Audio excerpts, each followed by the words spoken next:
who has a special guest here at the Strawberry Festival.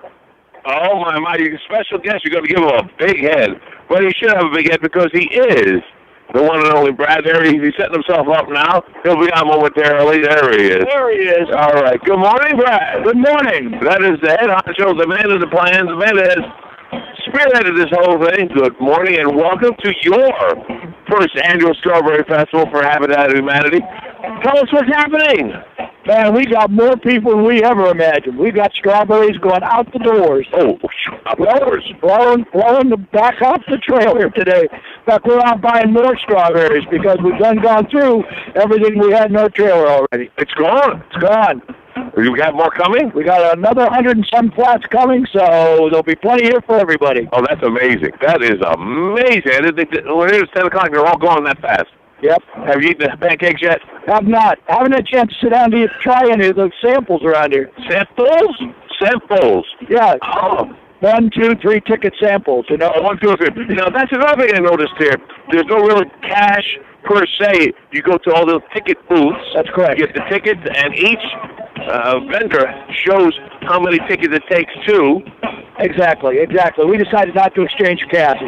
We count tickets at the end of the day, and then Bless your heart. Community Bank and Trust stepped up. They got a bank running over in the parking lot with a cop sitting there guarding the door. Right. And all the cash is going in there. They're counting tickets, and they'll disperse the cash at the end to the vendors. Wow, and if you hear in the background, that's the band tuning up. Yep. Ready up. Here's their name. We've got all this headliners. You want to read them out? Go ahead. Holy cow. Yeah, well, starting at 11, we have Tabitha Newborn. And at 12, DeAndre Pender. From 1 to 1:45, a group called Steel October. 2:15 to 3 is David Lane. And then at 3:05, we start our big countdown into the big names with Victoria Sexton, our own local Victoria Sexton. Has leading off for our headliner, Mr. Chuck Wicks from Nashville. That's right. Stealing Cinderella is his main song. And we're just very, very happy to be here and to help support this great cause of yours, Habitat for Humanity. Well, as you can hear, there's so much going on here that it's the people.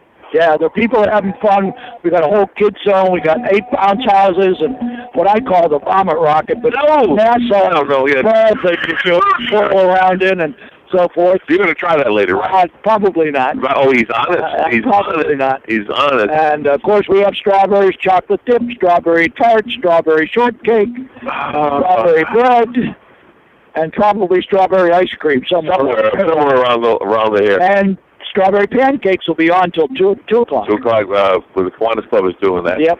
Remember, this all benefiting Habitat for Humanity. That is your baby here. It is my baby. WOC is proud to be part of this, and we thank you for inviting us to help you.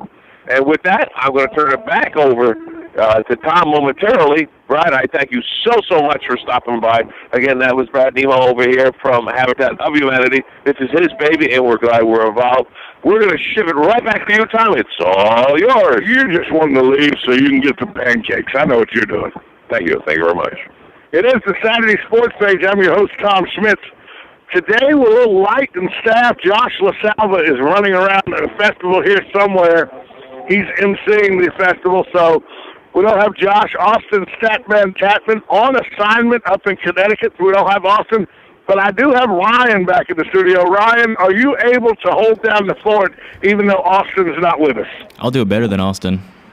You'll do it better than Austin. See, that's what I like to hear, Sir Goldberg, that you'll do it better than Austin. Ryan does our board op during the CF basketball games. Big CF game coming up this week. We'll have Richard Burton on the SID at College of Central Florida talking about the state tournament, which for the first time will be played right here on the floor at CF Gym. The state tournament, 8 top teams in the state will be here for the state tournament, and that'll be contested for the first time in its history right here in Ocala. I know that Coach Tim Ryan is really looking forward to that opportunity.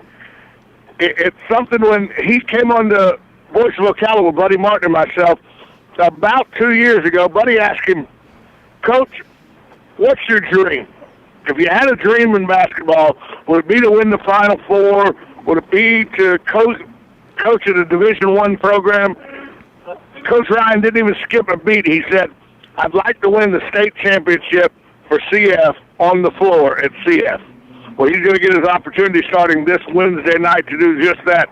We'll talk to Ricky Burton. But first, let's get a roundup of the high school sports in this area.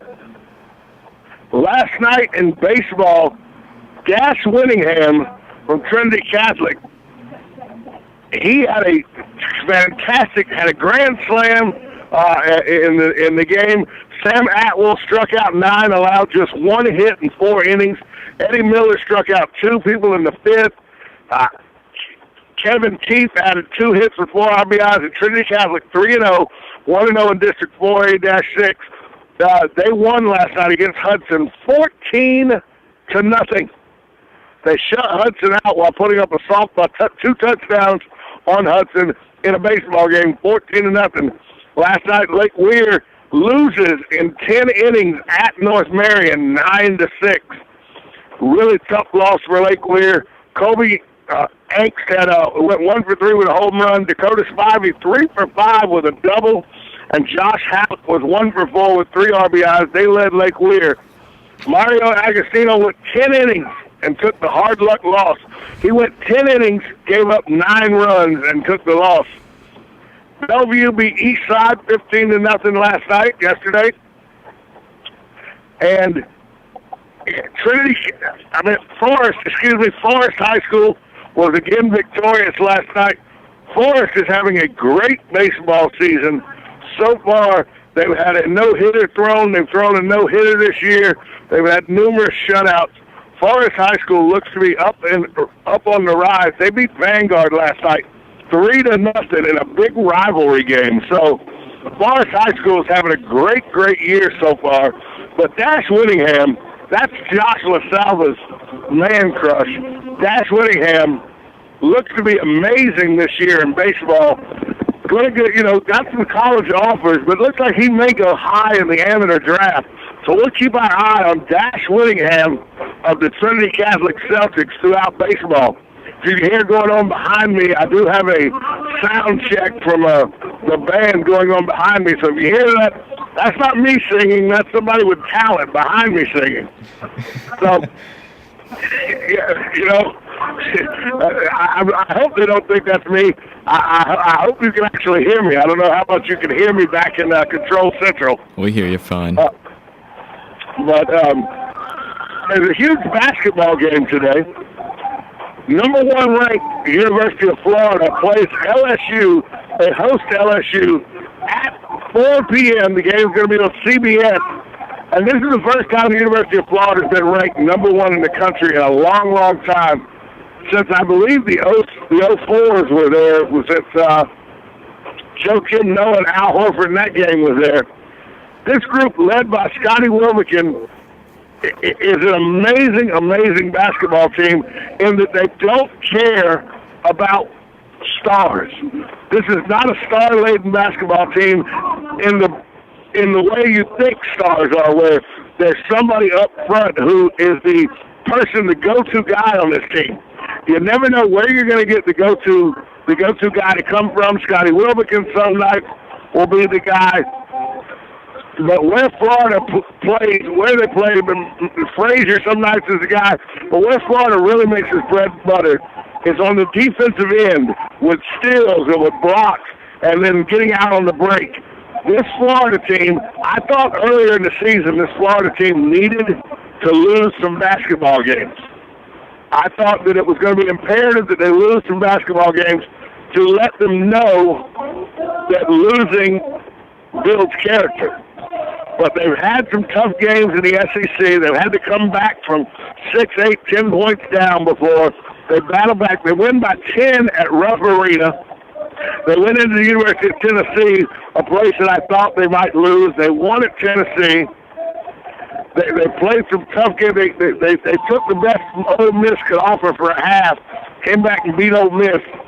This Florida team has a legitimate shot at going 18-0 in the SEC.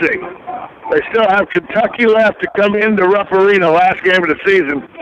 But this Florida team may end up being your number 1 seed overall when it's all said and done. The NCAA Selection Committee may make them the number 1 seed in the entire tournament. And I wouldn't have thought at the beginning of the season this team was going to gel and be that good together. But this basketball team has come together. They're buying into everything Billy Donovan is doing. And, here's the thing.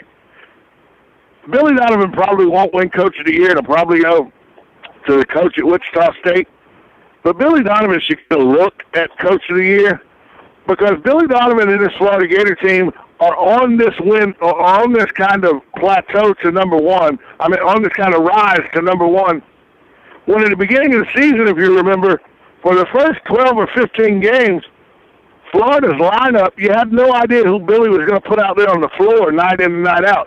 Remember, he ran out there for quite a bit this season, an ex-manager walk-on to play. So Billy Donovan, I think the coaching job that Billy Donovan has done with this Florida Gator team this year has been nothing short of amazing. And he won't get the accolades he's supposed to get because Florida wins so many games. They're a 20-game winner every year. And Billy Donovan has made Florida into a legitimate basketball power. So he won't get the look that the Wichita State coach, and I wish I could call the Wichita State coach's name, but he won't get the look that the Wichita State coach is getting because the Shockers are number 2, 30-0 in the country, and nobody thought Wichita would be 30-0 in the country. But they are, and so he's going to probably win Coach of the Year.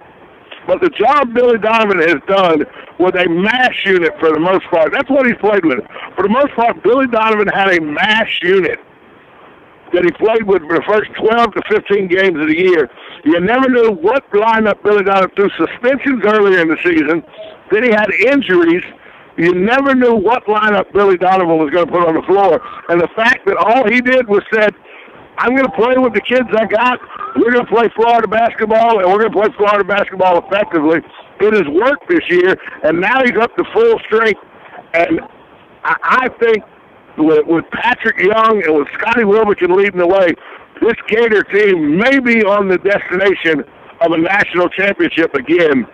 And Billy Donovan deserves all the credit. These kids deserve a lot of the credit, but Billy Donovan has done a masterful job at coaching, in my opinion. We're going to take a break. We are live from the first annual Strawberry Festival benefiting Habitat for Humanity down on the Ocala Square. We're located right in front of Goss & Son Jewelers and Sushi Bistro. So come out, enjoy the Strawberry Festival. There's a band warming up behind us. Entertainment starts at 11. There's strawberries everywhere. There's food everywhere. There's cool vendors everywhere with selling everything from man cave signs to jewelry. They got everything here. So come out and check out the Strawberry Festival. I'm Tom Smith, broadcasting live his Saturday Sports page on 1370 AM, 96.3 FM. Coming up next, Ron Silacker, Golf Digest, tells us why he feels the golf season has now begun with the Honda Classic. We'll hear from Ron Silacker next on 1370 AM, 96.3 FM, WOCA, The Source. Getting a head start in learning to read is more important now than ever for our young children. The Reading Pals program of Marion County pairs up reading mentors with struggling kindergartners and helps them get up to speed in their most important years. But they need volunteers. If you'd like to be a Reading Pal, call Jan Hathaway at the United Way at 732-9696. That's 732-9696. Be a Reading Pal today. Since 1976, Daniel L. Hightower, a lawyer, has been fighting for accident victim justice in North Central Florida and statewide. He believes everyone in America should follow the rules, including the insurance companies. He and his firm have experience fighting for victims of personal injury, wrongful death, workers' compensation, and Social Security disability, as well as serving those in need of help with bankruptcy, simple wills, and estate plans. The mission at the law offices of Daniel L. Hightower, PA, is to represent deserving clients and recover the maximum benefits they are entitled to by law in a timely manner. In personal injury and workers' compensation cases, there are no fees or costs unless a recovery is made. The law office of Daniel L. Hightower is located at 7 East Silver Springs Boulevard, Suite 300. For your free consultation, call 352-629-7777 or 1-888-LAW-1976 and visit danhightower.com for more information. Daniel L. Hightower, PA lawyer, fighting for accident victim justice, and the proud sponsor of Ask the Cops. Hi, it's Lisa Midget, owner of the brand new Proper Tees Salon. It's a perfect time to freshen up your cut and color for the new year. And if you really want to change up your look, talk to us about Hotheads extensions for extra volume and length. How about a blowout for date night? Give us a call. Enjoy some me time while you relax in our newly renovated salon and check in on Facebook using our free Wi-Fi. We know you'll be happy with your new look. We guarantee it. Our style guarantee assures you that no matter what, you will love your hair or we will fix it for free. Call for your appointment today, 352-351-1771. We're located in downtown Ocala next to the Southside Deli. Tell us Buddy sent you for 20% off your first service visit. Now hiring licensed cosmetologists, nail techs, and front desk staff. Visit our website, thepropertees.com, for our online application.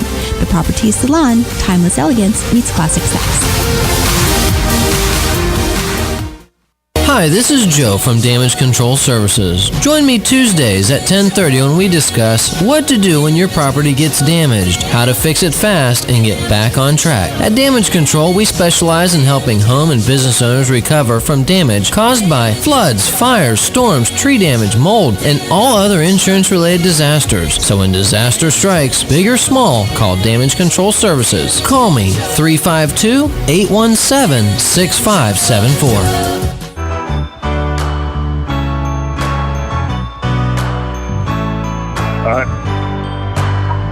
Well, you can tell everybody. Yeah, you can tell everybody. Go ahead and tell everybody. We're back live on the square at the Strawberry Festival to benefit Habitat for Humanity. We're at the Ocala Square.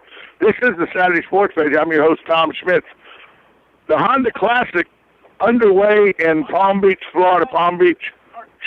Florida. Roy McIlroy, 11 under, leads the tournament.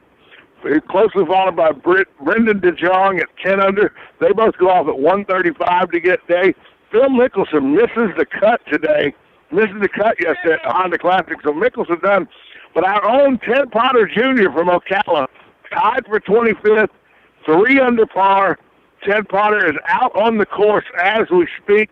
Let me give you where Ted is at. Tiger Woods, 3 under as well, through 13. Let me tell you where. So Ted Potter Jr., 3 under. He goes off at 10:56 this afternoon. Shot a 66 yesterday. So Ted Potter goes off at 10:56 this morning. Tiger Woods already out on the course. Barely made the cut yesterday, finishing an even par, but he's got it to 3 under today on a Saturday at the Honda Classic. Earlier this week, Ron Syrak of Golf Digest magazine, he stopped by the Voice of Ocala's Buddy Sports page because he had written a column about the Honda Classic and how he felt that it's the start of the golf season, where it's almost made the Hawaii, Arizona, and California part of the tour a non-existent part, that it really doesn't start until the Honda Classic. And it didn't used to be that way. The Honda used to be the stepchild golf tournament of the Florida Tour, and now Ron Syrak of Golf Digest thinks it's the start of the golf tour. Let's hear why Ron Syrak of Golf Digest believes this is the start of the Golf PGA Tour. Here's Ron Syrak. Hey, Don Rutledge. Hey, Rut, how you doing? Buddy, I'm doing great. Good to hear from you. Nice to hear from you. We're going to get right to the business at hand, because I called you and talked to you a couple days ago about the block charge call. And I won't ask you to criticize anybody, or I know you don't do that or whatever, but as you explained to me, I think on the CJ Fair, who was a Duke guy? Rodney Hood. Rodney Hood call, which caused a furor. Of course, Bayham got tossed later for his antics. It was a beauty, wasn't it? And then you know, with the debate was, what was it? Was it the right call? And I said, on first glance, it looked to me like it was more of a block and a charge. And you informed me the rules have changed somewhat on the block charge. Am I correct? That's correct. They changed last year to give the offense supposedly, and the offense and the referee supposedly a little more time to take advantage of the rule. And it's still not where it should be, but it's still a good rule. It's a good change. The defender has to establish position legally in front of the player before he starts his upward motion. And that doesn't mean when he takes off the ground. That doesn't mean when he's you know, his hand in his shooting motion when the ball starts its upward motion. when I first saw the play, buddy, I agreed with the call. The first reaction, gut reaction from an official. I looked at the official. He was in good position. He was refereeing the defense. He has to decide where the right foot hits before the shooter's arms start up. It's a very close call. The intent of the rule is to keep people from running on airborne shooters. I'm not sure he was totally airborne. I don't think he started his upward motion. After I reviewed it, I still agree that it's a charge. Okay. There you go. Well, there it is. That's as simple as that. Now, and of course, you can, as you format, you can actually move your feet, and you can go side to side slightly or backward, but not forward, right? You have to establish a defensive position, then you can move side to side or backwards as a defensive player to maintain your position. However, you can't move forward, and he did not move forward. The larger story there is Boeheim's behavior. First time he's thrown out of a game in almost 1,300 games he's been in. Obviously, he lost his cool. That happens to coaches. You've tossed a few in your day. By the way, who was the highest profile coach you ever threw out of a game? I don't even remember. Yeah, you really do. doesn't. Come on, tell me. It doesn't make. Was any it Bob difference. Knight? You ever toss Bob Knight? No, I didn't have to toss. I think Pitino tossed himself one night in a game where South Carolina beat Kentucky, but it was his decision to go, just as it was Boeheim's decision to go. Yeah. So I'd rather not be involved in saying that I tossed anybody. I just did what the rules provided me to do, and they left the game. And that was not my choice; it was their choice. And that's where we are. And I think that's where Tony was. Tony Green he's a good official. He's a solid person. He made a call. He did it every way you asked him to do. If you were his supervisor, you asked him to do what he did, and he made the call. And, everybody, including Jim Boeheim, is entitled to make a mistake in their life, and he made one, and he paid the price for it. And he said today he obviously went too far. No kidding. We knew he went too far. That was quite a meltdown. Don, that's a couple more. I know you got to go back to your meeting, but I wanted to. Do you feel like, and I'm just sensing this, that there's a level of uncertainty about some of the rules or the way the rules are being applied? I know the officials are told how to call their games and what the rules are, but do you think some coaches feel like maybe some of the games are a little bit uneven in the way they're being called? Have you heard that or sensed that?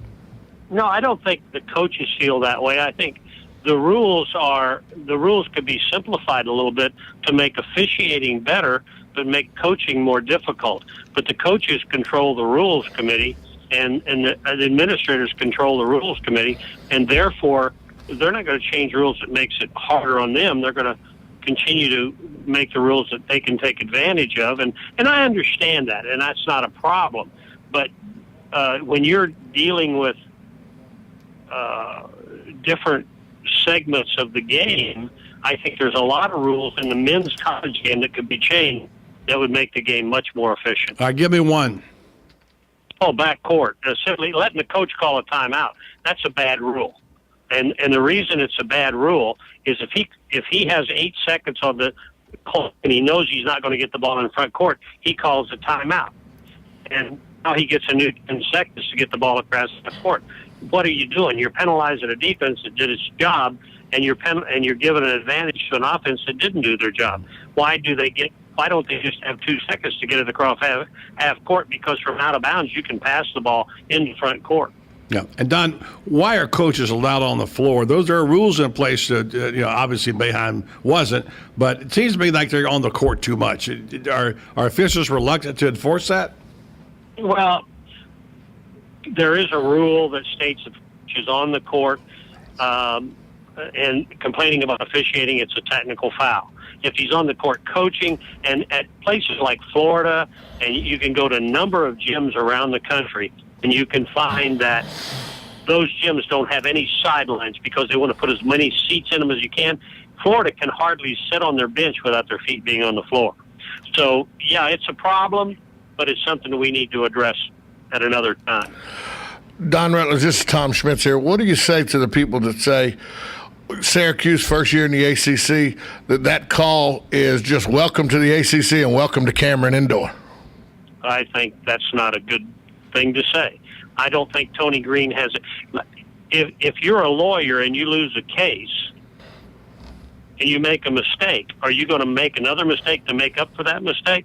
No, because if it's all on film. If Tony makes one mistake, if he makes no mistakes, he's fine. If he makes one mistake, he's not going to make up for another mistake. Why would you do that? I don't understand the make-up call scenario. I never even thought of that. I just want to get every call right.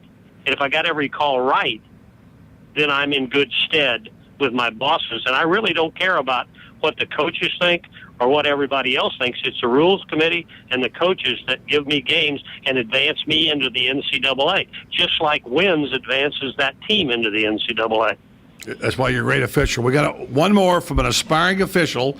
He's calling ninth grade and girls all-star games now. And all right, this is Austin Tatman. He's going to ask you one question, Don. Sure. Yeah, Don, some officials have been said in the past that some officials kind of swallow their whistle late in big games. They don't want to make the wrong call, or they just don't want to. They want to let the players decide. But so far in my referee schooling, in my first year of refereeing, the first 2 minutes are just as important as the last 2 minutes, and there should be no way that a ref swallows his whistle in the last 2 minutes just because it's close to the end of the game. Is that true? I think you hit the nail on the head. Why would I make a mistake in the last minute on purpose, swallow a whistle when I know I'm wrong and ruin my reputation? When I officiated, I'd rather you're either going to be even a road official or a homer. What are you going to be? You're going to be the guy that calls the plays the way they are and get it done from the start of the game to the finish of the game. People don't react stronger to calls at the end of the game than they do at the first of the game. And I understand that. That's human psychology. But you got to get them all right. You just can't pick and choose which ones you get right. Don Rutledge, 6 times Final Four, a consultant for. You're still doing the NBA, by the way? Still doing helping them? I'm a consultant with the NBA and the SEC. Yes. Yeah. And Don, of the 6 Final Fours, I want to ask you which one's your favorite. What was the game? That was easy. What's your favorite? 1985, Georgetown, Villanova. I was in that game. I was there with you that night. Great game. I was sitting at courtside when you called that game. What a wonderful game. And the interesting thing, there was no SEC team there. John Clougherty and I were refereeing that final game, and we were both from the SEC. We refereed it, and the people of Lexington and the Kentucky fans and all the people in the SEC were very gracious to us and complimentary to us about how we refereed that night, and that was very much appreciated. That's because the Wildcats were playing, Don. If they'd have been playing, they would have been so friendly. If they'd have won, they would have. Yeah. It's great talking with you, Don. I hope we get you back on again sometime soon. Appreciate it. Thanks for taking time out of your very day. much. All right. That actually was Don Rutledge, NCAA, 6-time NCAA Final Four referee. We had a little technical mix-up there. Instead of Ron Cyrack, you heard Don Rutledge talking about the NCAA and the Jimmy Boeheim, how Jimmy Boeheim didn't think that last weekend's call against Duke was the right call. What Ron Cyrack had said is that the Golf Digester writer Ron Cyrack said with the Honda Classic, with its proximity to Tiger Woods' house, to Rory McIlroy's house, plus with the movement of the Doral to the World Golf Championships, it's made the Honda Classic the first meaningful stop on the Florida circuit. And so that's why he said it was the beginning of the golf season. I apologize for the technical mix-up there. Well, it's live radio. We can't always get it right, but I tell you what we do get right. We are right here at the Strawberry Festival downtown in beautiful Ocala, where there are strawberries everywhere. There's strawberry jam, strawberry ice cream somewhere. There's strawberry pancakes out the wazoo. They're going to be serving those till 2 o'clock. So come down, first annual Strawberry Festival. The music's just about to start. There's a car show presented by the Villages Region Antique Automobile Club of America. There's a food court. There's a kid and family zone. Tabitha Newborn comes on at 11 o'clock as a band. So come down and join us at the first annual Strawberry Festival to benefit Habitat for Humanity. We're going to take a break. When we come back, Richard Burton, SID, from College of Central Florida, joins us talking about the state tournament and the College of Central Florida men's basketball program and their chance to repeat as state tournament winners. We'll talk to Richard Burton next on the Saturday Sports Page, 1370 AM, 96.3 FM. We're streaming live at WOCA.com. The Source. Hey, I'm Tom Ingram, CEO of Gateway Bank, the new old-fashioned bank. Let us introduce you to Ocus, a simple way to bring your business online. Through this relationship, your business can have a fully functioning website in less than 30 minutes. We will also provide you support with social media, sales tracking, e-commerce, and online scheduling, which is all optimized for mobile users. Ocus, now at Gateway Bank, Silver Springs Boulevard, Ocala. Come visit our technology center for your total small business solution. I'm Tom Ingram, and I'll see you there. Whenever something big happens in Ocala and Marion County, Buddy Martin is there on the case. Your friend and my friend, Evan Pope, has covered every Super Bowl. Sadly, he won't be able to. His string will be broken this year. I know you know Evan, known him for a long time. A lot of people talking about what a terrific sports writer he was and what a good guy. And I hate to see him not being part of the writing game anymore. I know you do, too. Yeah, Edwin's one of the best. And, of course, our friend Tom McEwen was one of my favorite sports writers. You're probably second, buddy, but Tom McEwen, he did a lot for me. I think he helped get me my first head coaching job down there at the Tampa Bay Bandits. And then, of course, I've known you way back since I played at Florida also.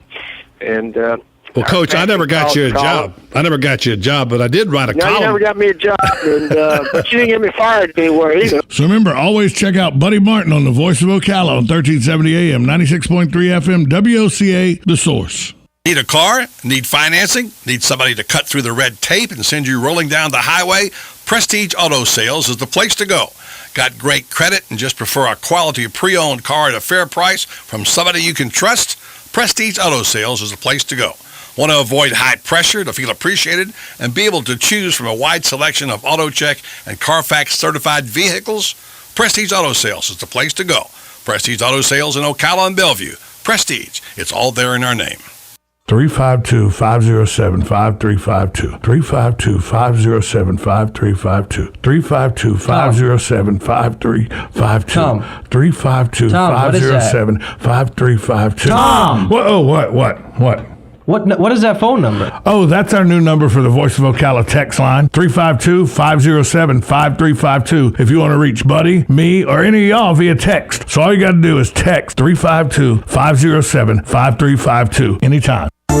You've got a garden and we've got a show for you called You've Got a Garden with your host, Master Gardener Carol Ann Baldwin. Carol Ann answers your questions about your flowers, your veggies, your grass, your trees, even questions about your bugs. And she's only on WOCA, so don't miss Carol Ann Baldwin and You've Got a Garden each Tuesday from 9 a.m. to 10 a.m. right here on WOCA The Source. WOCA Ocala.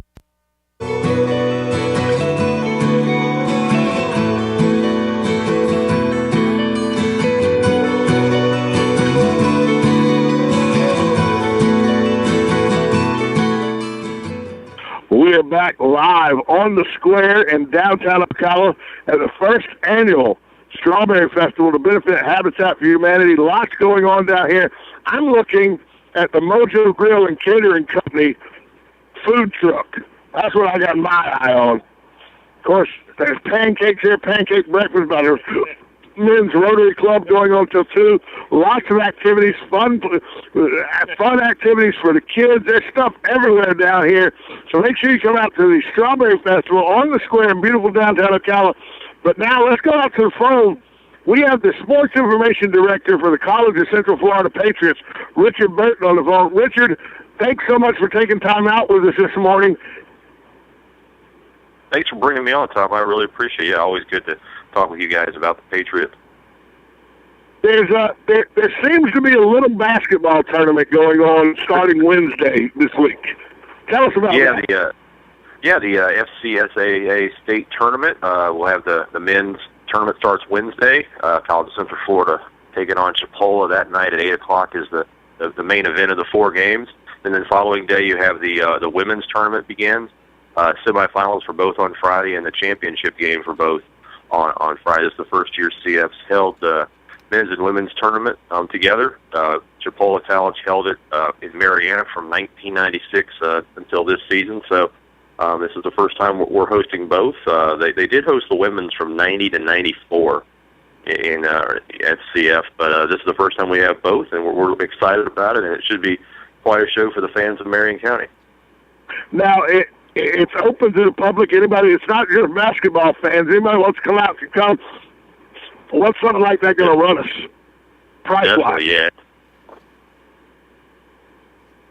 What's the price? Yes. Do you know what the price of a ticket for the entire tournament will run the average person? $25 for the average for a non-student. I want to say $16 for a student with ID, either high school or college. Sessions, there are 2-game sessions. If you want to pay that way, it's $10 a session for people with just for a regular person. Then students, it's $6 with ID. Now, CF, I believe, opens up Wednesday night. I don't have it in front of me. I'm down on the square. Who do they place Wednesday night? They're going to face Chipola College, which is the #1 ranked team in the state. They're also 11th ranked in the country. They're winners of the Panhandle Conference. They defeated Northwest Florida State, which was the team that CF knocked off in the national championship game. The Raiders actually made it to the finals of the NJCAA championship in the last 2 seasons. So them not being here is pretty much a surprise. But Chipola is always a tremendous program. They're loaded with talent this year. They have Sam Cassell Jr., who's going to UConn. Darius Morris going to Minnesota. Simeon Bowers, who signed with Florida State. And they're excellent. The Panhandle Conference is always tough. They were 8-4 in the Panhandle. And one of the weird stats about that conference this year, out of 30 games in the Panhandle Conference this season, 24 were won by the home team, and Chipola was able to win 2, which was tied for the most road wins of any team in that conference. So, they're definitely battle tested. It'll be a tough test for CF. Well, let's talk about CF for a moment, because this is a team that came off a national championship. Suarez was the leader on the floor. He was freshman last year. He's the leader on the floor this year. And it looks like a couple of times in games I watched, they were just going through the motions. And then all of a sudden they realized at the end of the year, we may not qualify for the state tournament. We got to turn it up a notch. And they were able to flip a switch. Is that how you saw the end of the season?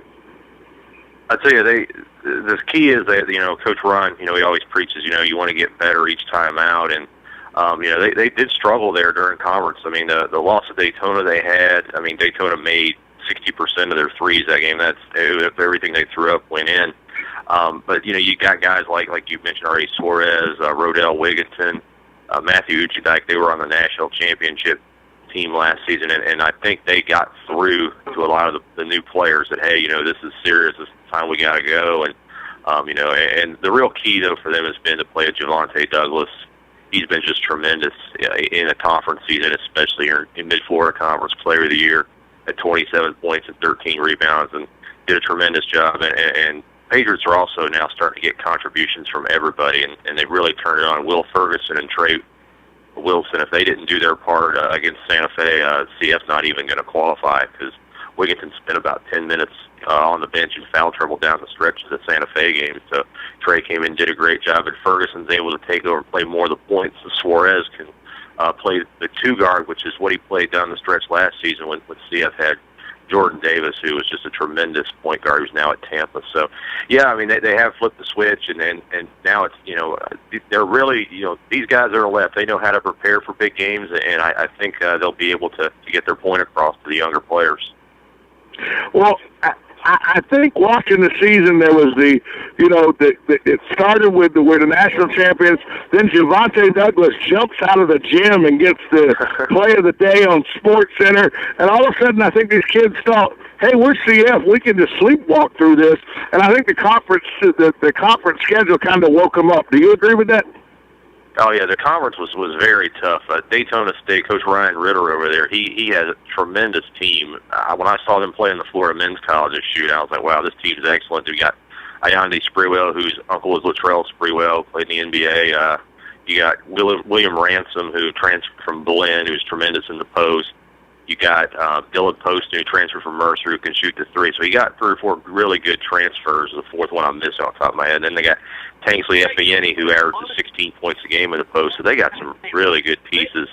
And Santa Fe has always been under Coach Chris Morey, and this was probably the toughest, most competitive I've seen the Mid-Florida Conference, and even FSCJ. I mean, they finished 1-9 in the conference, but I want to say they had 6 losses by 5 points or less. So, you know, I do believe, like you mentioned, it really woke them up, and I think the fact that it was tough this season for them is going to pay off in the state tournament. Well, let's talk about the state tournament for a minute. They take on Chipola this Wednesday night. I believe tip-off's at 8 o'clock, if I'm correct, and or some close number there, because you never know when you're in a tournament. Games will go wrong and everything. We're going to broadcast the game live on WOCA. But great. This game, what are the keys that you see CF has to accomplish to beat Chipola? They're going to have to handle Chipola's pressure. Chipola, that's what they do. They get right up in your face, and they've come at you. And if you can't match their intensity, it's going to be a very long night for you. And CF, I think, can do a good job handling the pressures. That means Suarez, Will Ferguson, in terms of handling the ball, are going to have to do very well for the Patriots, because they're going to come right at them. So I think if CF can handle that pressure, they're going to be just fine. I think CF has is just as talented as Chipola. Chipola has 4 or 5 signees, but CF has probably the 2 best unsigned players in the tournament, Chris Bryant and Javante Douglas. So it's definitely, there's a lot of star power, and CF stars got to play like stars in that game. They can't have anyone come up small in this game of this magnitude. And I think the home crowd is big for CF. Chipola does travel well. They got the Chipola Appreciation Club. They love their Indians up there in Marianna, and they're going to travel. So it's going to be a packed house, and it's going to probably be the most intense game of the tournament, probably even more intense than whatever the championship game is. So CF needs to match Chipola's intensity and have their guys step up and handle their pressure, and I think they'll be just fine if they can do those 3 things. Well, that's what I was saying. As a marquee game, as the tournament goes, having 1 versus 8 doesn't really look like a marquee game. But in this instance, this may be the marquee game of the tournament. Oh, I agree. It's this game, and I think the next one that a must-see if you're in the area and you want to see a high-intensity game will be the Daytona versus Pensacola game, which will be Wednesday at 1 p.m. Those 2 teams played in Ocala, 66-63 win for Daytona on a late 3. But anytime you get the Mid-Florida Conference versus the Panhandle Conference, that's the top matchups in the state. And CF's had to go through the Panhandle Conference to get to the national championship last season. Had to beat Northwest twice, so that was a big accomplishment. And the thing was, before that, the previous 8 seasons, the Panhandle Conference had eliminated a team from the Panhandle, eliminated CF from the state tournament. So, they've been there before. They know what they had to do. And like you mentioned earlier, I think having the guys with experience and for this type of moment, I think it's going to help the Patriots. Speaking of the Patriots, last year, State Coach of the Year, Tim Ryan, National Coach of the Year, Tim Ryan, and now we hear Hall of Fame Coach Tim Ryan? Hall of Fame Coach Tim Ryan. He'll be inducted during halftime of the men's championship game on Saturday. If they're in the finals, Bob Zielinski, the athletic director for CF, will be accepting on Tim's behalf. But, he deserves it. I mean, you look at what he's done. 10 trips to the state tournament, 11 seasons, 9 consecutive. That's the 3rd most ever in state tournament history, dating back to 1961. And he does it the right way. I mean, I had a story up on him talking about, started in rec ball, and then he put on a suit, went to Hillsborough Community College, Coach Derek Worrell, and said, "Hey, I want to coach." And he said, "I can put you on as a volunteer." So he volunteered. Then he became an assistant, then associate head coach, and then his 4th year as a coach, he was a college coach. He's at CF. So he's only been a full-time basketball coach for 11 years. He worked as a mortgage broker, a banker, things of that nature. Prior to that, he was in the Air Force, and he volunteered his time at the rec center early in his career, and he's an interesting guy. It's a real interesting story how he became a coach and done what he's done, and the Patriots obviously have benefited from his knowledge and his experience. Well, it's great to have those accolades for Coach Ryan, but I bet he'd trade all those accolades if he could just win a state tournament, win the state tournament championship on his home floor this week coming up at CF, the state championship. Richard, I'm sure I'll see you out at the gym during this week. Definitely. Thanks so much for stopping by the show, and go Patriots. Hey, thanks for having me. Anytime. Take care. Richard Burton, Sports Information Director at the College of Central Florida. We're going to take a break. When we come back, the NBA has asked LeBron James to take off the mask, and $60 million for a football stadium that they're not even able to use at a high school? Are you kidding me? Wait till you hear about this. All that next on the Saturday Sports page, 1370 AM, 96.3 FM, streaming live at WOCA.com. The Source. Are you wasting hundreds or thousands of dollars on termite retreat fees? If you're not with Turner Pest Control, you probably are. Turner Pest Control offers the industry's only termite and pest control package that never charges retreat fees, ever. You can get started today for only $99. This is a value of $500 or more. This includes treatments, installation of monitoring stations, quarterly pest control, and a lifetime guarantee, all for an unbelievable low $99. Even if you have another pest control provider, visit turnerpest.com to find out how you can avoid paying those high termite retreat fees. You know, Austin, I'm sitting here at the computer looking at our Facebook page, and boy, we really need to tell more listeners about our Facebook page. No, Tom. See, you got it all wrong. Twitter is the new age. What's a tweeter? No, a Twitter, Tom. The Voice of Ocala has a Twitter. We do? Well, how do we tell our listeners about that? All they have to do is get the Twitter app or go to twitter.com, type in Voice of Ocala in the search box, and click follow. All right, well, what's the tweeter do? The Voice of Ocala's Twitter page updates all of its followers on the latest news, guests, giveaways, and contests. Oh, okay.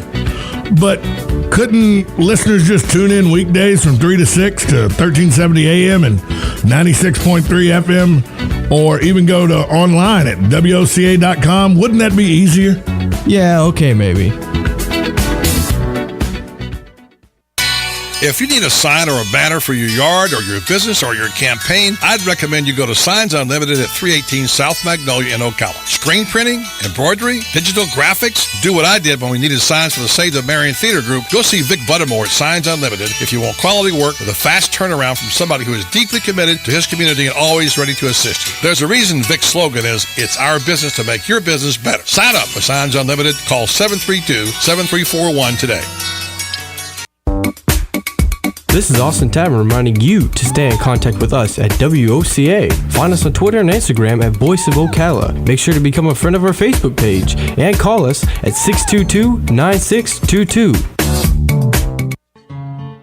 Like a good neighbor, State Farm is there. And so is State Farm agent Angie Lewis, working hard to serve her community as a citizen and insurance agent. Angie wants to help you as you adjust your insurance needs to your life. From everything to helping educate your teen driver to protecting your family against everyday risk. She wants to change the way you perceive insurance by developing relationships with her clients, which is why Angie and her staff are proud to be a part of so many good causes in Ocala. In turn, she has chosen to single out those who step up as leaders. Each month on the Voice of Ocala, Angie spotlights a good neighbor, saluting those who give exceptional service or do random acts of kindness to others. For this, Angie was written up in State Farm's national magazine. Angie also supports local businesses with a regular Biz Buzz. The Angie Lewis State Farm Agency is located at 1122 Northeast 36th Avenue, where visitors are always welcome and the coffee pot is always on.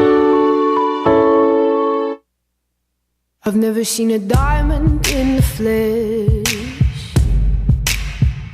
I cut my teeth on wedding rings in the movies. And I'm not. We're back live at the Ocala Square in downtown Ocala for the first annual Strawberry Festival benefiting the Habitat of Humanity of Marion County. There are strawberries everywhere. Mojo's Grill's out here. There's strawberries. The Rotary Club's got a pancakes going until 2 o'clock. There's smoothies out here. There's kettle corn. There's a kids' play area with bounce houses and slides. There's a band setting up behind us. The Voice of Ocala's own Josh LaSalva emceeing the event. He's up on the stage right now emceeing the event. Back in the studio, Ryan joins me now. Ryan, did you see this story about LeBron James and the black mask? Did you not hear about it? LeBron James has worn a black fiber mask, carbon fiber mask, to protect his broken nose, and he wore it Thursday in the victory against the New York Knicks, where he scored 31 points. But the league has said, we don't like the black mask. We need you to go to the regular clear mask that is the usual mask. James appealed the decision, still trying to get clearance to wear the black mask because he likes the lightness and the fit of it. He also said he liked the style and how it matched the Heat's throwback uniforms. It gave him no issues. Thursday night, he put up 31 points on 13 of 19 shooting. The Heat won 108-82. James is preparing to use the clear mask Saturday, though he still may find a way to personalize it. My question, Ryan, is who cares? Clear mask, black mask, it's a protective thing. It's not like he's robbing a bank. You know it's LeBron James because of the jersey and the body build and everything. Why does it matter whether it's a clear mask or a dark mask? I mean, I don't understand what it matters.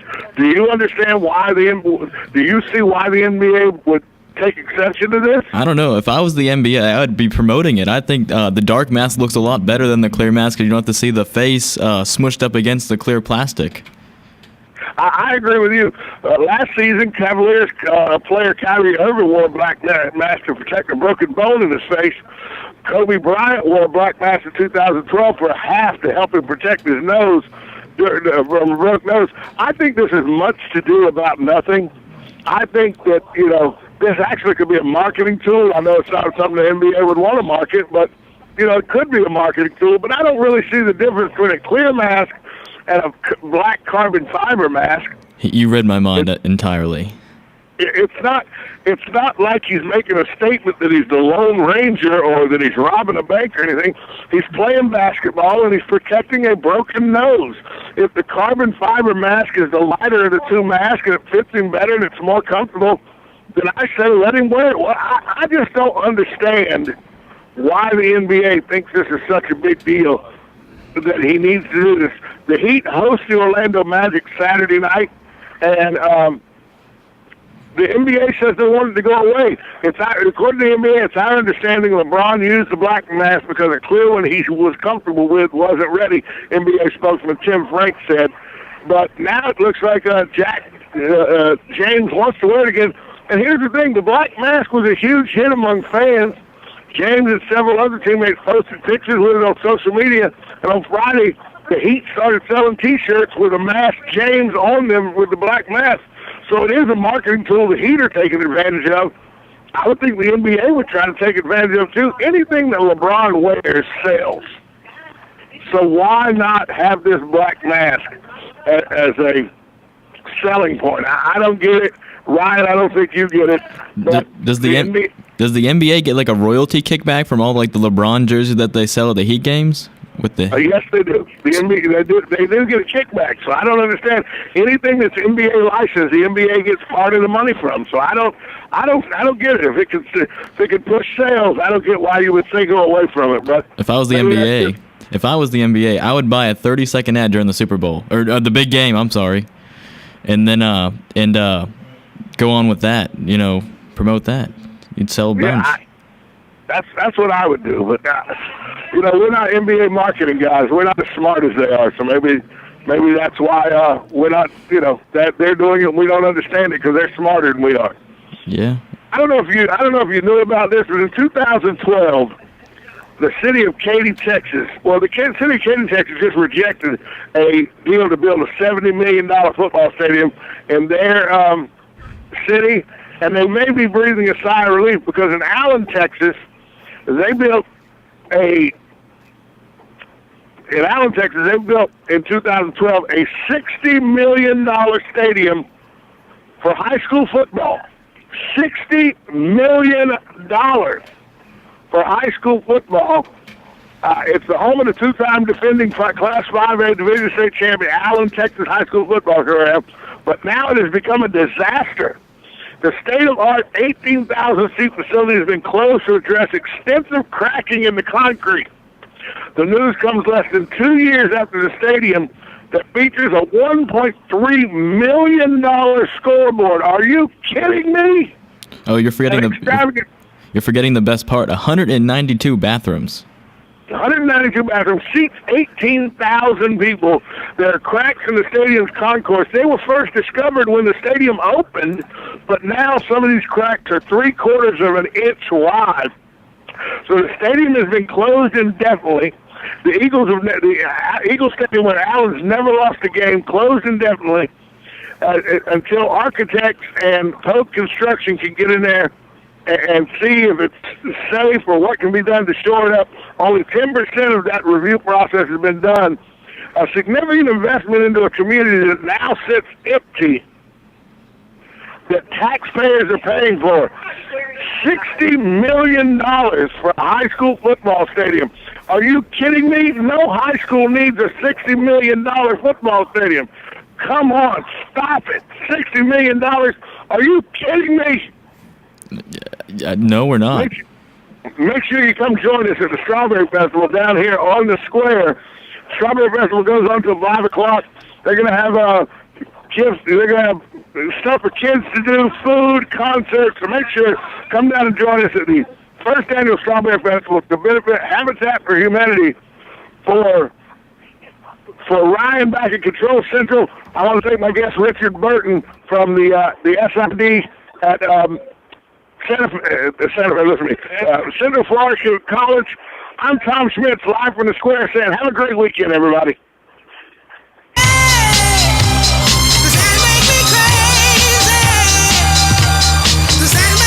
Hey, you guys, this is Lou, and if you don't want to be a dirty little bird sitting on a crib eating dirty white wines, you better head on down to Dairy Queen Silver Springs. They got the best, the juiciest, tastiest char-grilled hot dogs, burgers, solid filet of fish and chicken, and 90% fat-free pulled pork barbecue that's a little sweet and a little spicy. You know, Dairy Queen doesn't use processed and formed junk like the competition. So come on down to Dairy Queen Silver Springs, home of the real $5 lunch. This is a public notice. Local residents can now save thousands of dollars on their next car, truck, or SUV. It's not a tent sale, because no tent is big enough to hold this many cars. It's OcalaForSale.com. Say goodbye to sticker shock. OcalaForSale.com has thousands of vehicles with no stickers at all. But hurry, don't walk, don't run. Just sit down and log on to OcalaForSale.com. Prices and inventory change daily. Offer does not include dealer upcharge. Undercutting, rust-proofing, factory surcharge, or delivery fee. See website for details. Hi, I'm Yvette, and I'm here to tell you a few things about ABC Fredericks Appliance. They sell not only new, but used guaranteed appliances. When you call ABC Fredericks Appliance, they will provide service on what they sell and any appliances that you own. ABC Fredericks Appliance is located in Bellevue, right over the railroad tracks. Call 352-629-5181. That's 352-629-5181. That's 352-629-5181. ABC Fredericks Appliance. News Talk 1370, WOCA invites you to discover your full business potential. News Talk Radio is the perfect environment for your advertising. WOCA's News Talk format pinpoints information-hungry, better educated, high-income adults, so use us to talk to them. Call 732-8000, 732-8000. We're Ocala News Talk Radio. News Talk 1370, WOCA. This is Austin Tavern reminding you to stay in contact with us at WOCA. Find us on Twitter and Instagram at Voice of Ocala. Make sure to become a friend of our Facebook page and call us at 622-9622.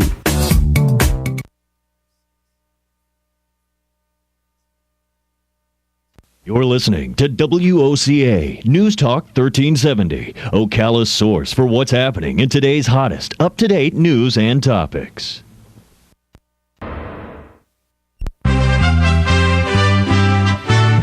IRN USA Radio News, I'm Precious Watson. According to officials, militants killed 12 members of the security escort for a polio vaccination team in northwest Pakistan on Saturday, detonating a roadside bomb before opening fire on their convoy. A storm that brought some of the highest rainfall totals to the Los Angeles area in years, including 8 inches on some mountains, was just the beginning of what the region needs to pull out of a major drought. Forecasters said such rain systems would have to become common for the state to make serious inroads against the drought. Ukraine accused Russia on Saturday of sending thousands of extra troops to Crimea and placed its military in the area on high alert as the Black Sea Peninsula appeared to slip beyond Kiev's control. Russia's RIA news agency said pro-Russian authorities in the region, which has an ethnic Russian majority, and the Russian Black Sea Fleet based there had agreed to guard important buildings. You're listening to IRN USA News. You probably knew that Thomas Edison gave us the first commercial light bulb. But did you know he invented alkaline batteries and an electric train? Edison said, if we all did the things we're capable of, we would astound ourselves. Hi, how in the world are you anyway? I'm Andy Willoughby. For almost 2 decades, I've been helping families build home businesses. Many have been astounded at what they've been able to achieve. Today, I want to introduce you to my newest and most exciting home business concept ever. It's MaxAchieve.com. If you'd like to earn $500 to $5,000 or more a month working from home, check out MaxAchieve.com. This is more than a home business. At MaxAchieve, we want to help you experience more success in all areas of your life. To find out how you could astound yourself, go to MaxAchieve.com. That's MaxAchieve.com. Or call 800-801-3465. 800-801-3465.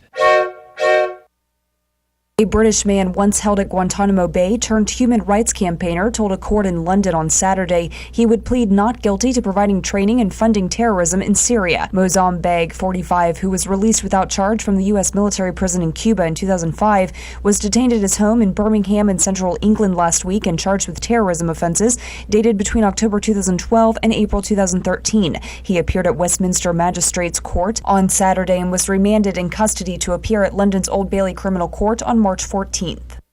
At least 41 people, including foreign reporters, were arrested in Venezuela as security forces battled protesters angry at the policies of Venezuela's leftist government. Late Friday, National Guard security forces blasted the student-led demonstrators with high-pressure water and fired tear gas canisters into the crowds in an attempt to break up the protest.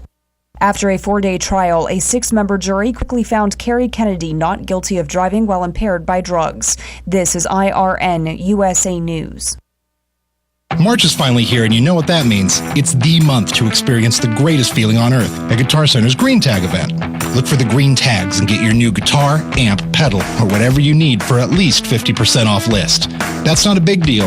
It's a huge deal. Like a Rogue acoustic guitar for only $39, or Diodario guitar strings, 3 sets for $10. Seriously, spot the green tags and get crazy deals. Get to Guitar Center to find tons of green tag deals throughout the store now through Sunday. President Barack Obama added his voice to the chorus of warnings to Russia about the Ukrainian situation. Washington correspondent Connie Lawn reports. President Obama said we are now deeply concerned by reports of military movements taken by the Russian Federation inside of Ukraine. He said the United States will stand with the international community in affirming there will be costs for any military intervention in Ukraine. He said any violation of Ukraine's sovereignty and territorial integrity would be deeply destabilizing. The president spoke in the White House press room, but did not take any questions from reporters. Connie Lawn, the White House. The Obama administration has decided to bend some federal rules to help consumers cope with the reality that several state-run health insurance marketplaces still are marred by computer defects that thwart many people trying to sign up for coverage. Under the changes, the government will, for the first time, help people pay for health plans that they buy outside the online marketplaces, as long as the coverage resembles what they would have bought through their state's insurance exchanges. In addition, people who have been trying to get insurance and have been held up for technical reasons will now be able to receive that coverage retroactively. A green oasis in downtown Bangkok was slowly beginning to resemble a tent city on Saturday, a day after anti-government protesters said they would clear camps blocking key intersections. The protesters have blocked some streets since mid-January in their bid to push out their prime minister and eradicate the influence of the prime minister's brother, seen as the real power in Thailand. With IRN USA Radio News, I'm Precious Watson.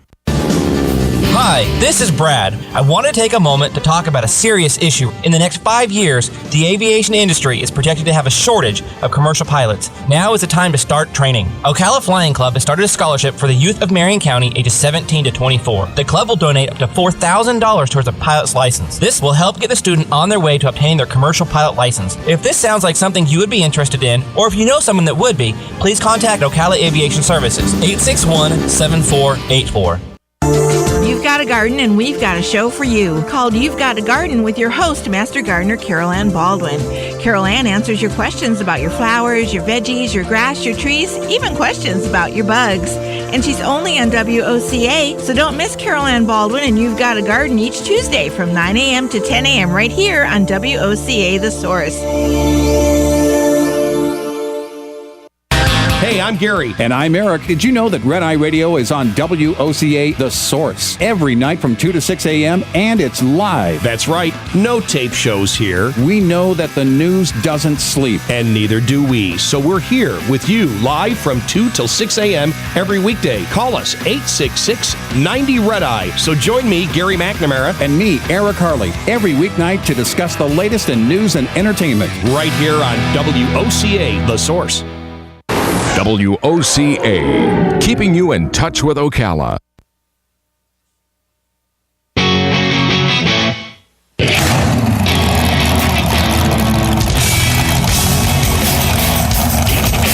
This show brought to you by the Entertainment Radio Network and presented in part by Craftsman, America's most trusted tool brand. From our studio at the Peterson Museum in Hollywood, here's your host, Alan Taylor. Welcome, everybody. It is The Drive all across America, around the world because of the internet at thedrivewithalantaylor.com. You can listen in or listen to our podcast or do the Facebook thing, The Drive with Alan Taylor and all that kind of stuff. If you're a car guy. This is why the internet was invented, was so that people around the world could get this show. There you go, exactly. It was done just for me. That first voice was Steve Natt, moto journalist, and then the next one was Matthew Valbuena from Pioneer. That was Carl Brower. That was Carl Brower from KBB. Let's get the joke credit where they belong. And the Dick Messer is there. He is the classic car expert. And then we also have in studio still Court Bauer. He is the designer behind the car called Catfish. And the genius behind the Catfish. Still here. The genius still there. And in this show today, on the next, with about bottom of the hour sometime, we're going to have John Hennessy on the show, if we can get him. He sometimes sleeps past his time he's supposed to be on, which I will give him much grief about. Hennessy Venom GT hit 270.49 miles per hour at the Kennedy Space Center on February 14th, thus becoming the fastest production car in the world, beating the Bugatti Veyron Super Sport's previous record of 269.86. Matthew Valbuena says, "Poppycock, it only did one direction." Can I say that? Yeah, I did say poppycock. I like to say that quite a bit. It's a word we need to get back, even when it's inappropriate. And it was poppy, not poopy. So, anyway, so we'll have him on also in this hour. We're going to talk to Brian Bollane, who's an old friend from Lexus. I'm driving the new 2014 Lexus ISF four-door sedan. Base price $63,350, and price as tested $67,419. 16 miles per gallon city, 23 highway, 18 combined. This has got a 5-liter V8 90-degree engine, aluminum block and cylinder heads. We're talking 416 horsepower, 8-speed sport direct shift automatic transmission. And I got to tell you, I like the car, but I got to say, for the money, there's some stiff competition up there, brothers. So you know what? I don't know. I mean, it all depends, I guess, what you're looking at, though. I mean, I'm actually more intrigued in the ISF than some of the competition that's out there. Like what? Well, it's got 4 doors to start. So, I mean, from a practicality standpoint, I mean, if coming from a guy with a 3-year-old. Yeah, with a car seat. I get that, yeah. You know, my buddy, Jeff, actually has an ISF. He's got, I think, a 2012. And it's his daily driver, and his other cars in the garage is his 92 NSX. Okay, but hold on a second. Our show is brought to you in part by Maserati, and I'll say that going in, but you can buy the new Ghibli all-wheel drive twin turbo for $65,600. This one is $67,900. Maserati. But if you're not just buying a car for a utility purpose, you're buying something that's going to make you feel happy. You're going to buy something that's going to fulfill you every time you get it. You get in that car and you're going to go, you know, at that kind of price, you want a car that's going to do that for you. Right. And I got to say, maybe the Maserati's got a better shot at that than a Lexus. Except when you have to go buy like an oil filter for it and you look at the parts cost. I don't think that's true the way. I think, look at it. It's their 100th anniversary. They're about to come up with a new SUV. They got some other surprises next week at the Geneva Auto Show. I got to say, again, when you get up into that rarefied air of above, close to 70 grand, there's a lot of choices. For the rarefied area, Well, I mean, there's a lot of good stuff up there. There is. I mean, what else, Carl? Well, I mean, I don't know. I think you've obviously got the M3. You've got the AMGs. AMG 63, yeah, coming out of Mercedes. Of course, I'm always thinking, slightly used and all. Something like a 2 or 3 year old PDK 911 would be awfully cool too. So and even a new. I think what's the Cayman or the Cayman GT? Yeah, that's a killer. Yeah, car. I mean, Cayman and Boxster is awesome. So. I think what happens is when you think Lexus, you think dependability. To Matt's point, even though Maserati, a beautiful machine. Part of this equation is the mindset. And when you think Lexus, you do think dependability. So we'll take a little break. We'll continue this conversation. I'm Alan Taylor with the gang. It is The Drive. Stay with us.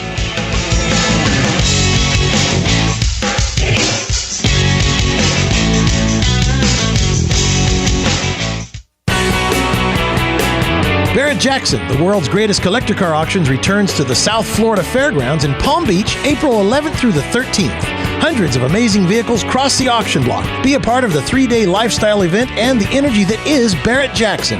That's April 11th through April 13th at the South Florida Fairgrounds. Tickets are available at barrett-jackson.com. That's barrett-jackson.com.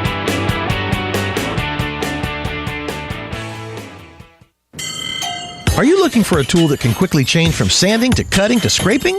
Well, the Craftsman C3 19.2 volt multi-tool offers multiple uses with just one tool. The Quick Blade Release feature allows you to easily exchange accessories with a simple lever rotation. Variable speed settings and 2 built-in LED work lights will help you finish a variety of projects on your to-do list. Pick up your Craftsman C3 multi-tool today. Craftsman, made to make. Available at craftsman.com, Sears.com, Sears Hometown, and Sears Hardware stores. It's been said you have to cross an ocean to find a quality vehicle.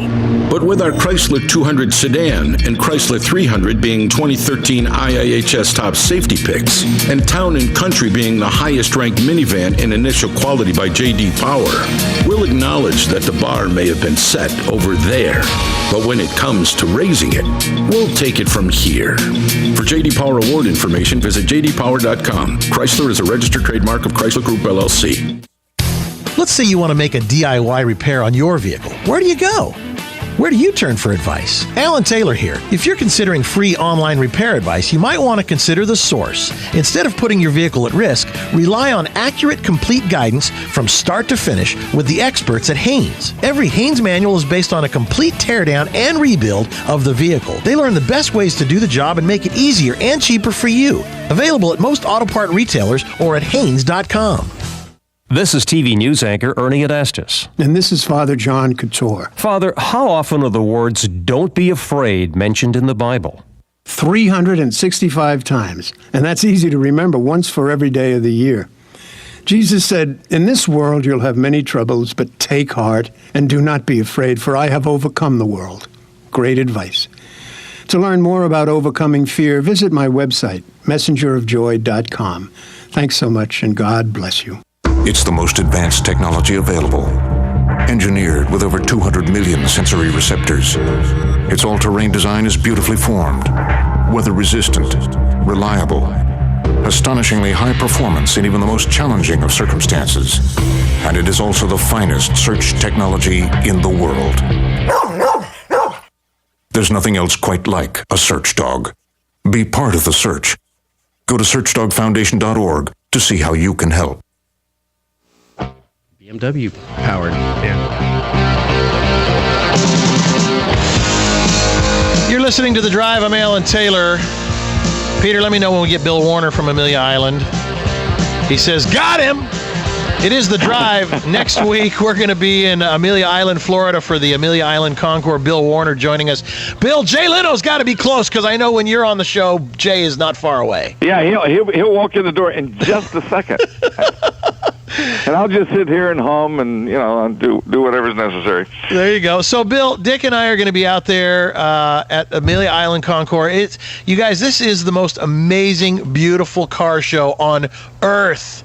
When you go to Amelia Island and you go to the Ritz-Carlton and there's this amazing, beautiful collection of cars and a concours going on and ride and drives from everybody from Porsche to Aston Martin and in between. Bill, we don't have Aston Martin this year, but we do have to hell Porsche, with them then.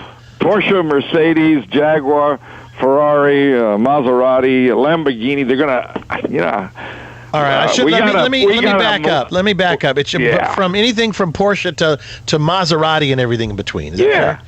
So tell us about, real quick, what's the mark? What's going on? Tell the world, because that's next week. You can go to this, everybody. Next week, we're celebrating the 50th anniversary of McLaren, and we've got 16 fabulous McLarens on the field, including 2 Indy winners and the Spanish Grand Prix winner, and every Can-Am car from the Mark I to the M20. We're doing 100 years of Maserati. We've got the Boyle Special from Indianapolis, which won Indy 3 times. We got the U16.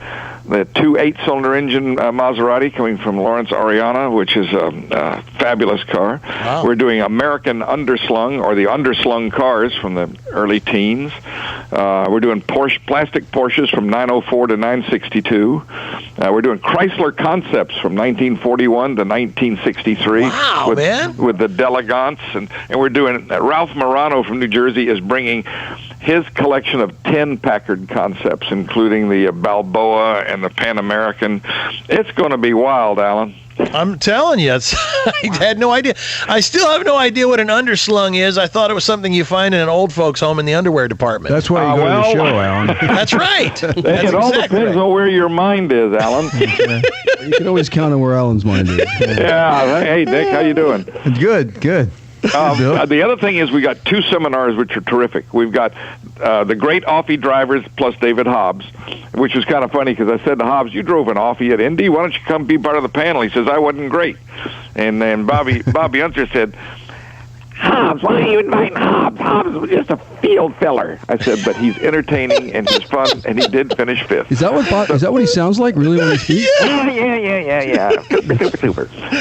A field filler. A field filler. I love that. We were here. Well, we got Bobby Unser, Al Unser Sr., Parnelli Jones, and Johnny Rutherford, and David Hobbs.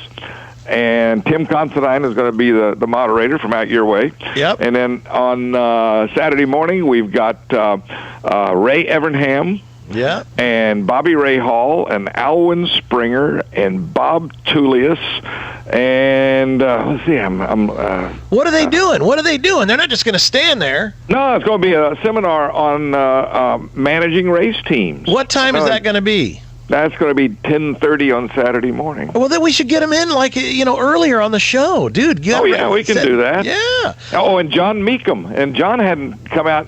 This all stemmed out. I was having lunch with John Meekum in Houston, and he's telling all these great stories about when they saved Lola cars and when he was doing the Chevy program, with the Grand Sports. I said, John, why don't you write a book? Oh, I don't have time to write a book. I said, well, then let's do a seminar. So we got Meekum, Ray Hall, Springer, Tullius, and Evernham, and David Piper. Tyler Alexander was coming, and he tragically had a major stroke. So as it was, David Piper's coming in to talk about being an independent back against the factories with the 917s and the 512s. Man, you got an amazing event teed up, brother. Really, we get excited. So website, so people can check it out. www.amelia, AMELIA, Concours, CONCOURS.org. O-R-G. Just so everybody knows, the first time I ever went to Amelia Island, I didn't know where it was. And I called my travel agent, and he didn't know where it was either.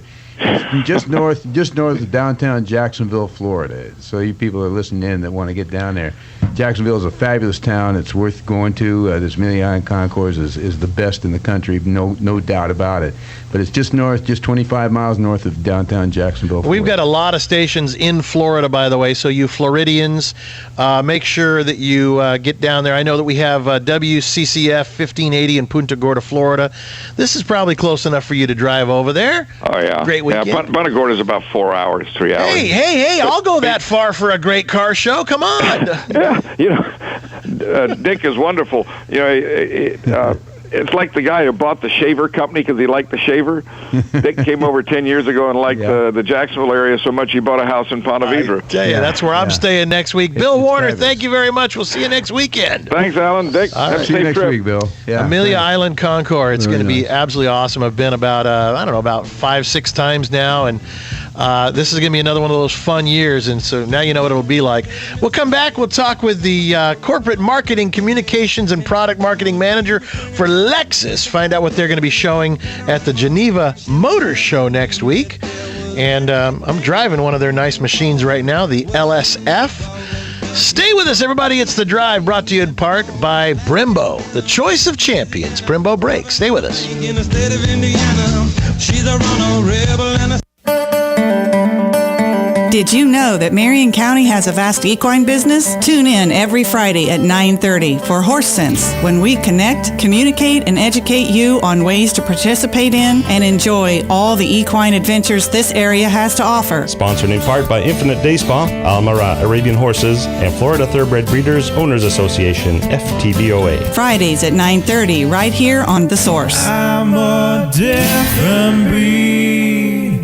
Hey, Matt, I know Sunrise Automotive does auto stuff, but I need some tires for my truck. Can you recommend someone? Yes, I can. We do that. No, I mean, I need them installed and balanced and all that. Yep, we do that. Well, my son needed his windows tinted. Yep, we do that. I need my seat replaced. Yep, we do that too. I need a new roof line, a new spoiler, and a new trunk. We can even do that too. Okay, I get it. I suppose you can also do a radio show too, huh? Well, as a matter of fact, join me every Monday at 10 for auto repair with personal care here on The Source.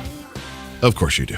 Hi, this is Joe from Damage Control Services. Join me Tuesdays at 10:30 when we discuss what to do when your property gets damaged, how to fix it fast, and get back on track. At Damage Control, we specialize in helping home and business owners recover from damage caused by floods, fires, storms, tree damage, mold, and all other insurance-related disasters. So when disaster strikes, big or small, call Damage Control Services. Call me 352-817-6574.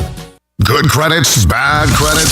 It's none of our business because we're not an auto dealer. We're not a bank. We're not your mother. We're OcalaForSale.com. Marion County's marketplace for cars, trucks, and SUVs. We've got thousands of sellers standing by to take your call. No middleman. But hurry, don't walk, don't run. Just sit down and log on to OcalaForSale.com. Prices and inventory change daily. Offer does not include dealer upcharge. Undercutting, rust-proofing, factory surcharge, or delivery fee. See website for details.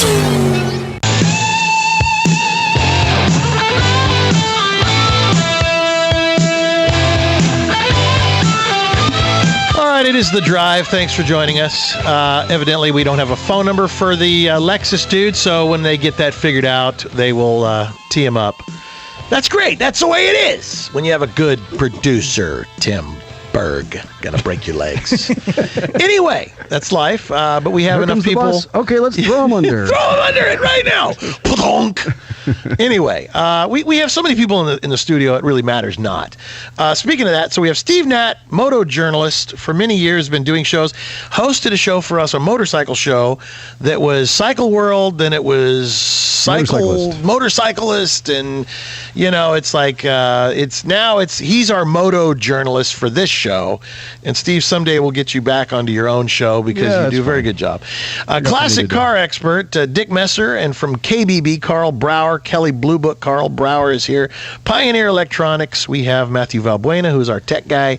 And is Court Bauer still there? Yep. Oh, yeah. I can't Quietly see anything sitting. because I'm 1,000 miles away.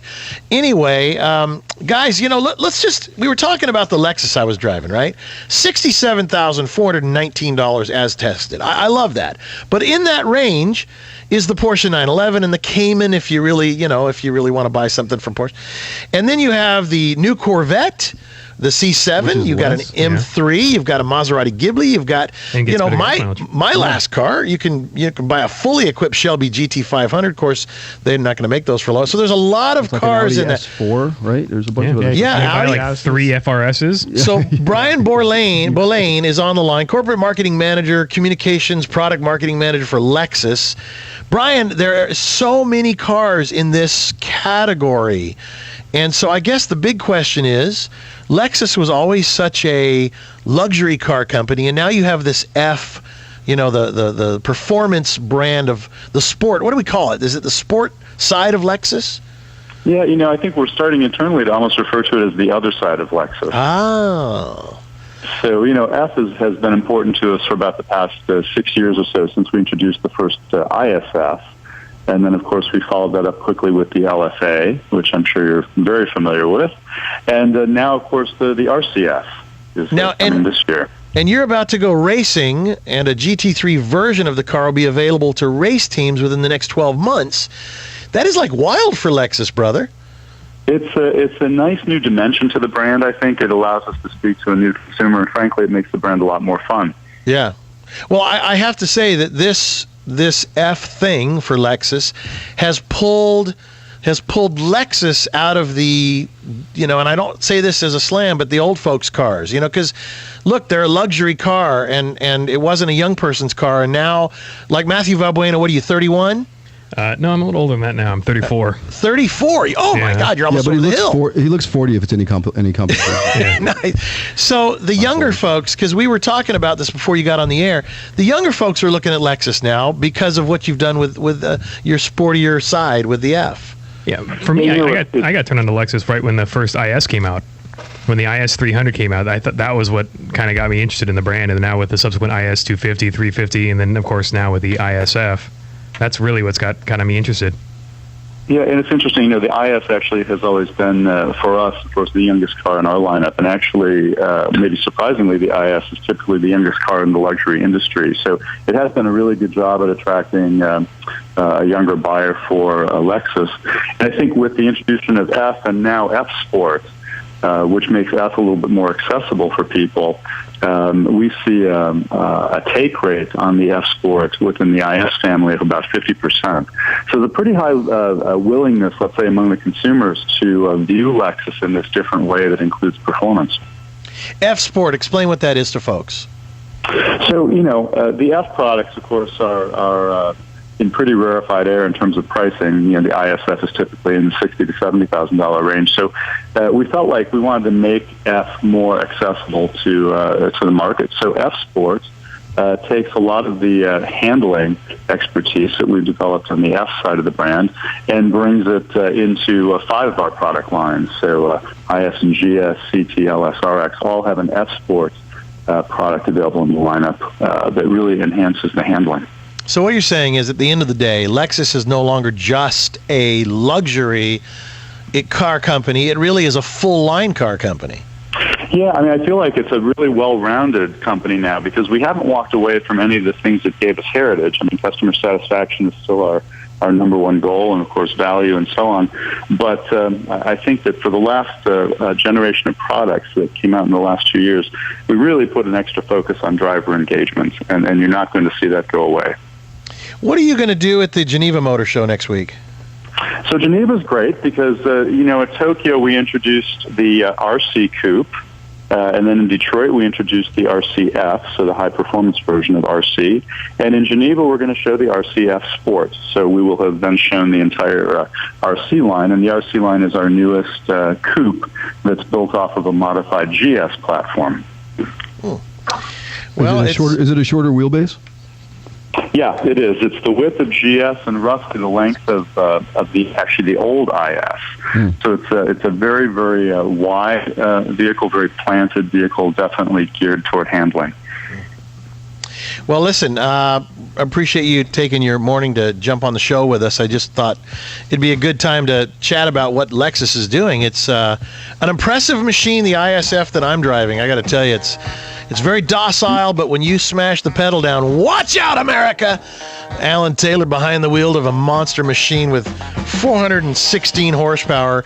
Looks like it's designed to do some amazing things. I can't wait to get it on the twisties, which I'm going to do today. Brian Boulain from Lexus, thank you, friend. We're going to take another break, everybody. Don't go anywhere.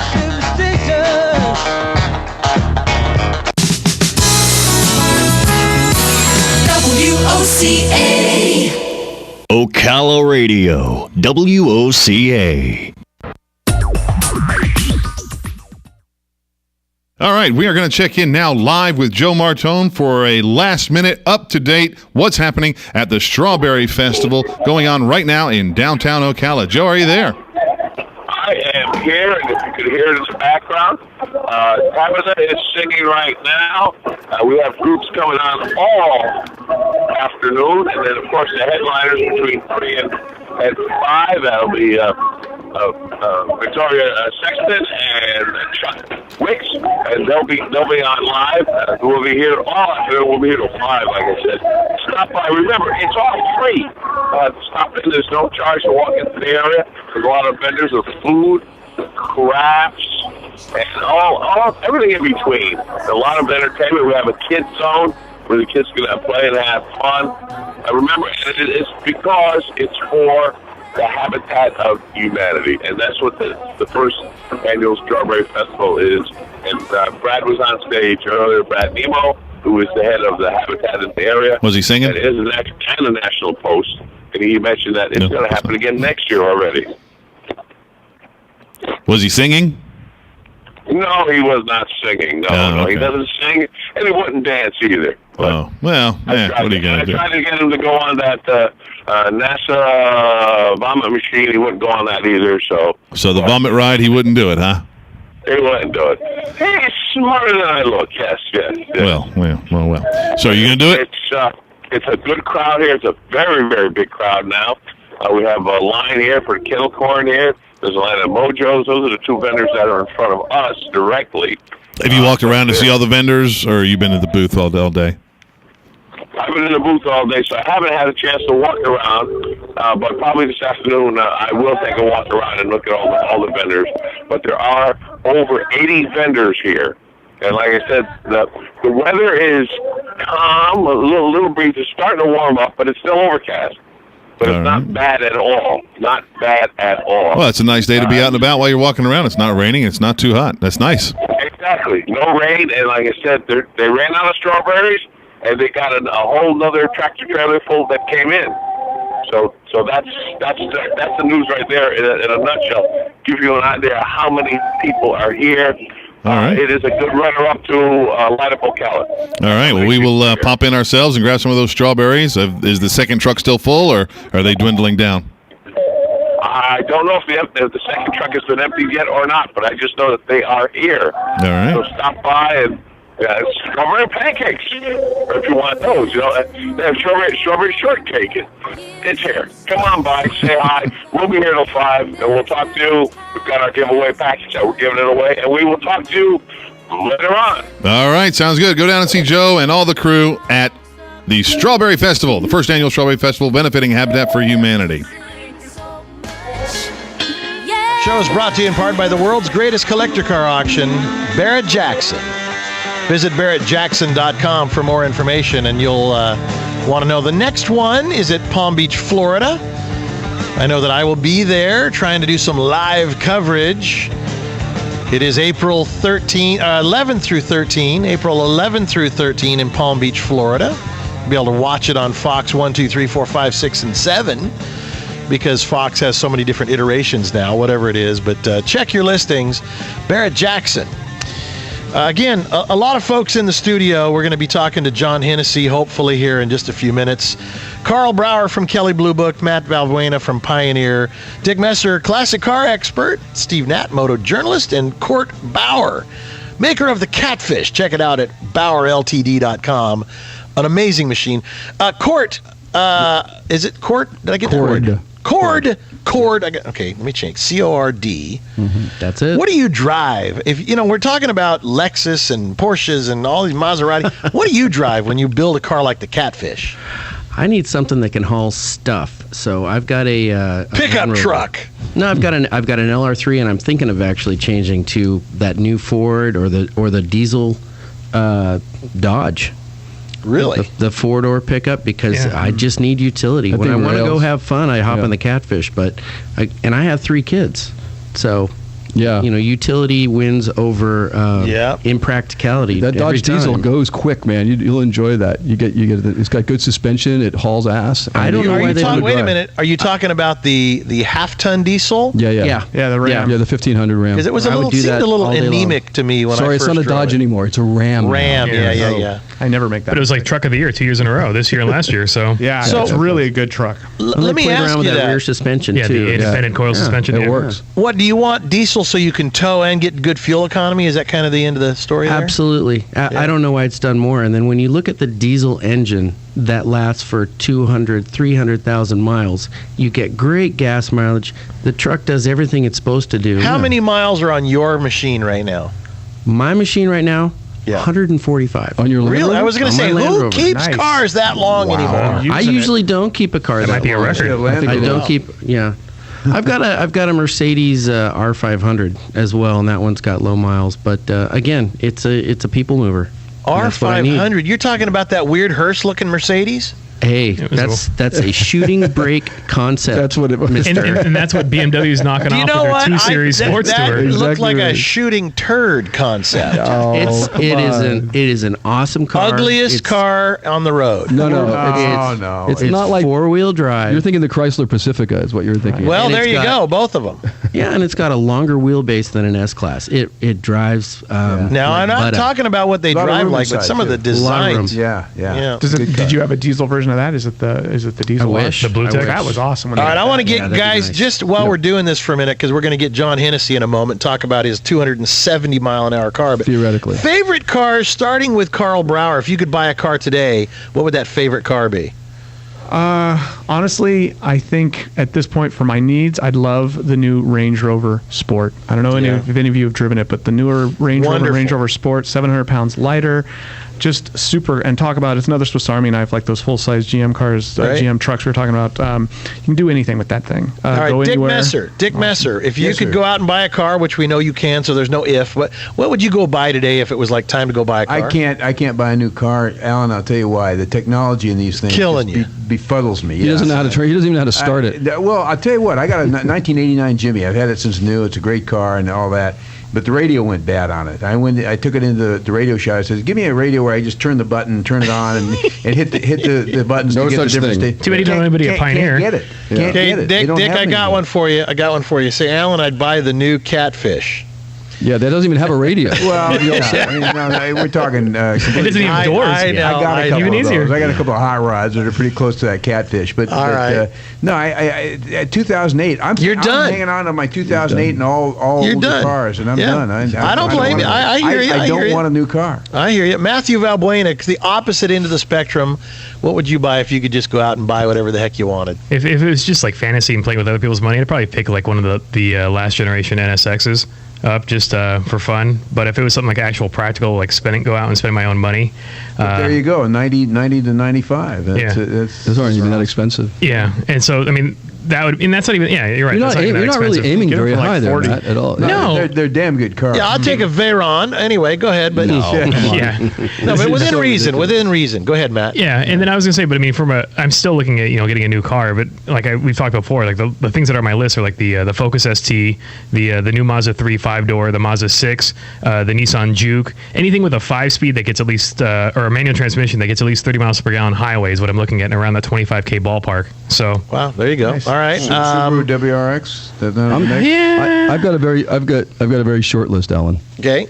I would get either a '67 Ford Country Squire wagon, or you're reinforcing what or I'm talking a about. Ferrari FF. One of the two. I'm like right on the fence between because they're so similar. How about something that is within reason? It's the same car. Actually, I'm trying to find someone who can put the Woody decal on the side of the Ferrari, and then I'll be all set. There you go. No, Steve, really, because you are looking for a car. What's on your short list? What's funny? Because I was thinking I need something that's got 4 doors. I need something that's got a little bit of carrying capacity, but I want something small and maneuverable because I live in LA and I'm in traffic all the time, and I don't really need to tow anything anymore very often. So I was actually trying to figure out whether I should get something, and I like doing track days. So I thought, WRX? Do I get an Evo with with a wing delete. How could I make those cars look less like I'm a jerk and more like I like to drive? Not that you are a jerk if you have a wing on your car. I am a jerk. I just don't want to look like one. I just want to advertise it. Talking about the other guys that have the wings. Yeah, it's fine if I act like one. I just don't want to look like a jerk. By the way, do you know that Red Bull gives you wings? Yeah. And runs. All right, Cord. So help me with that. Which should I get? WRX or either one? If I'm looking at one the last couple of years. Neither. One of the cars that was really scooting around the track was the FFR. Or the FRI.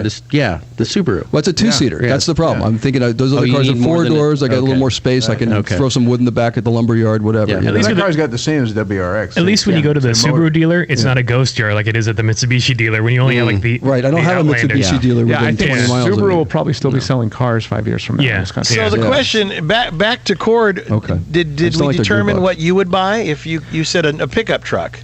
I'll tell you, if I go to Cars and Coffee, I'll give you 10 different answers. Yeah, for sure, man. Depending on when you ask me. But right now, I've got a '77 Blazer that I'm restoring. I want to get that done. The K, Isn't that cool? Cool. I have a '79 C10 454 short bed, 2-wheel drive. Been working on it for a decade. Just fun truck. Simple. But I'm with you, Carl Brower. I think the Range Rover Sport. Love it. Fabulous love new it. car. Love it. Love it. Love it. We'll take a little break. Let's hope we can get John Hennessy on to talk about 270 miles an hour in his new car. If not, can we find out what Carl thinks about why there's no electric Yukon? Yes, we'll come all the way back. We'll take a break. It is The Drive. Don't go anywhere. And after he's been hooked, I'll play the one that's on his heart. The Craftsman C3 19.2 volt 3-speed impact driver boasts 3 user-selectable speeds to help you get your project done right. The low-speed setting helps with projects that require precise control. Medium speed prevents overdriving, and the high speed will give you the power and speed to get the job done fast, delivering up to 3,500 impacts per minute and over 1,600 inch-pounds of torque. Craftsman, made to make. Available at craftsman.com, Sears.com, Sears Hometown, and Sears Hardware stores. There's an estimated 50 million tickets written each year, and with around 100,000 radar guns in use and another 35,000 laser guns out there, chances are good you'll be a target. What can you do about it? Get a good radar detector. In a recent survey, the leading brand of choice was Escort. 95% surveyed said the most important factor was range of signal or advanced warning. And yes, detectors are legal in all states except Virginia. Escort's new Passport 9500 CI is the Mac Daddy when it comes to long-range warning. Check out escortradar.com. If the measure of a car was how many people it turned into people who love cars, the Subaru Outback would be worth its weight in gold, thanks largely to its symmetrical all-wheel drive. Unlike other systems that wait for a wheel to slip, it powers all 4 wheels all the time, all while with better fuel economy than midsize SUVs. And the fact that the Outback is made in a zero landfill plant doesn't hurt either. It's a car that is truly built to be loved. Love. It's what makes a Subaru a Subaru. Conquer the cold with Bridgestone Blizzak winter tires. Buy a set of 4 now, and if you correctly guess the temp when the puck drops at the 2014 Bridgestone NHL Winter Classic, you can win your tires. Up to 2,000 guaranteed winners as selected by drawing. Learn more at conquerthecold.com. Odds of winning depends on number of entries and correct guesses. Valid 10/15/13 to 11/30/13. No purchase necessary for temperature gas. Tire reimbursement $720 on prepaid card. Prepaid card issued by Metabank, member FDIC. Expiration applies. Subject to official rules at conquerthecold.com. NHL and the NHL Winter Classic are registered trademarks of the National Hockey League. All rights reserved. This report brought to you by Bank of America, working with Amy Tara Koch, lifestyle expert. When it comes to 2014 New Year's resolutions, consumers are focused on health, both physical and financial. However, 55% of Americans abandon their New Year's resolutions by April. There are some tips to help you stick with your financial resolutions. Amy Tara Koch, lifestyle expert.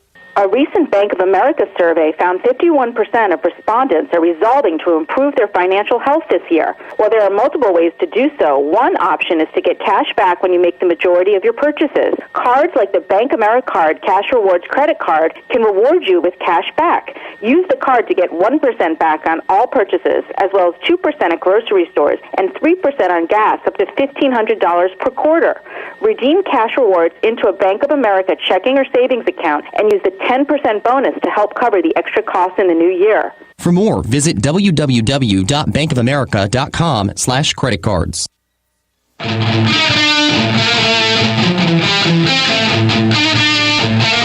you're listening to The Drive. I'm Alan Taylor, all across America, just almost right at 100 radio stations. Thank you, every single one, for taking our doggone show. People love talking about cars on the weekend and or any time you want to talk and or listen to people talking about cars. Check out our podcast, thedrivewithalantaylor.com.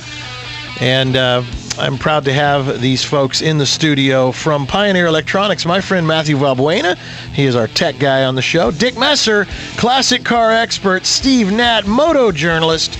And from Kelly Blue Book, we have Carl Brower, also Cord Bauer.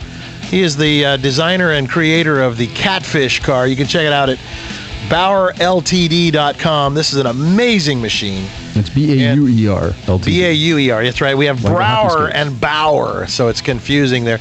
John Hennessy was supposed to be on the show. The Hennessy Venom GT hit 270. We're not going to talk about that because evidently he didn't call in like normal. Yeah, right. He's here. He's going here. so fast that the cell phone connection won't work. Yeah, it's like when you're on an airplane. He goes, I'm here. I'm here. Too quickly. It's the Doppler effect. John, you're actually here, John? Can you believe it? I know. It's amazing. I said earlier in the show, I said, if we can get John Hennessy, because the guy he's so fast. He's like Pepe Le Pew. No, that's Speedy Gonzalez. The challenge for me on Saturday mornings is my kids have track meets and football games. I'm actually at my son's track meet, but it's all about speed. It doesn't matter if it's a foot race or cars. It's all good. Yeah, you know what? And God bless you. You have got awesome kids. I love all the photos on Facebook. What an awesome family you have, John. That is your biggest blessing. And then right behind that, of course, your wife. Right behind that is the Venom GT that just hit 270.49. But by the way, earlier I said, Matthew Valbuena said, poppycock, it only was in one direction.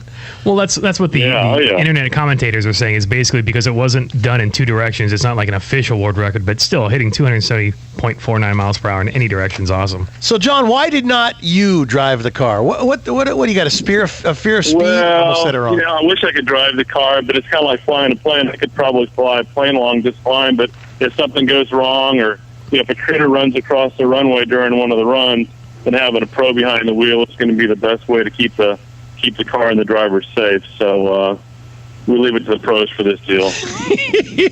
Well, congratulations. What's it feel like? The car, John? Yeah, who was the driver? Who drove the car? A guy named Brian Smith. Brian is he's the director of Miller Motorsports Park up in Utah, one of the best road race facilities in the country, in the world. Wow. Oh, yeah. Yeah. So how many YouTube hits have you had on your video, by the way, brother?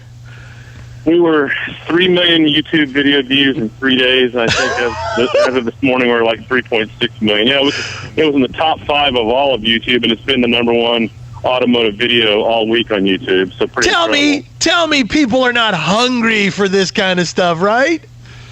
I love it. Yeah, it's great. Hey, let me answer the two-way direction, guys. And there's a long. I gave a long answer to that question. You can look it up on Jalopnik, and I answered why we didn't do two ways and why we didn't use Guinness and all that. But just watch the video and watch how hard that car is pulling at 270 miles an hour, and tell me that car won't go another 5 to 8 miles. Oh yeah, you ran out of runway. What we ran. Yeah. Yeah, exactly. So we didn't run we could have run two directions the day before, but there was a real nasty crosswind, so we didn't really get any clean passes. The last day we were at NASA, we had a spacecraft called Morpheus, which is like autonomous spaceship that can land on Mars or whatever, and they were testing it at the end of the runway where we would have been running in the opposite direction. So we wanted to run two ways, and I believe that the numbers would have still averaged out at 270 or better, but, it's one of those things where NASA had a $20 million spacecraft at the end of the runway, and we couldn't go the opposite direction on that particular day. So what is the next steps for Venom GT, Hennessy Venom GT? What are you going to do next? We got 8 orders this last week. So the next step is to build client cars and deliver those. As far as what's the next on the list for records or whatever, I don't really know. I mean, people like to talk about Nürburgring, but that wouldn't happen this year. But I think for now we just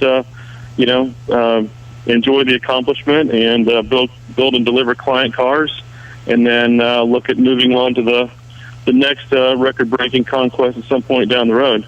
And if people want one, real quick, a price and how do they? Where do they just go online and order it up? You know, color. I want a green one, whatever. They can go to venomgt.com to get the details. They can call us up. I think we have 6 remaining chassis numbers available, and they'll be sold out. I imagine they'll probably be sold out between now and Pebble Beach in August. And they're like $1 million plus. How much are they? They're $1 million. Yeah, it's $1.2 million all in. And that comes with the warranty, and some people think that the car is like some sort of a race car. It's a complete street car with AC and satellite navigation and Bluetooth connection for your iPhone. And I love it, John Hennessy. Yeah. I called it. You're the next new generation Carroll Shelby. You're doing it. Keep up the good work, my friend. Enjoy your kids and your family. I'm glad you called us from the track and field with your kids. Thank you, brother. All right, brother. Thank you, guys. Talk to you soon. It's John Hennessy, everybody. The Hennessy Venom GT, 270.49 miles per hour. Amazing. We're going to take another break. We'll wrap up the show, find out what these guys are going to do with their weekends right here on The Drive. Stay with us.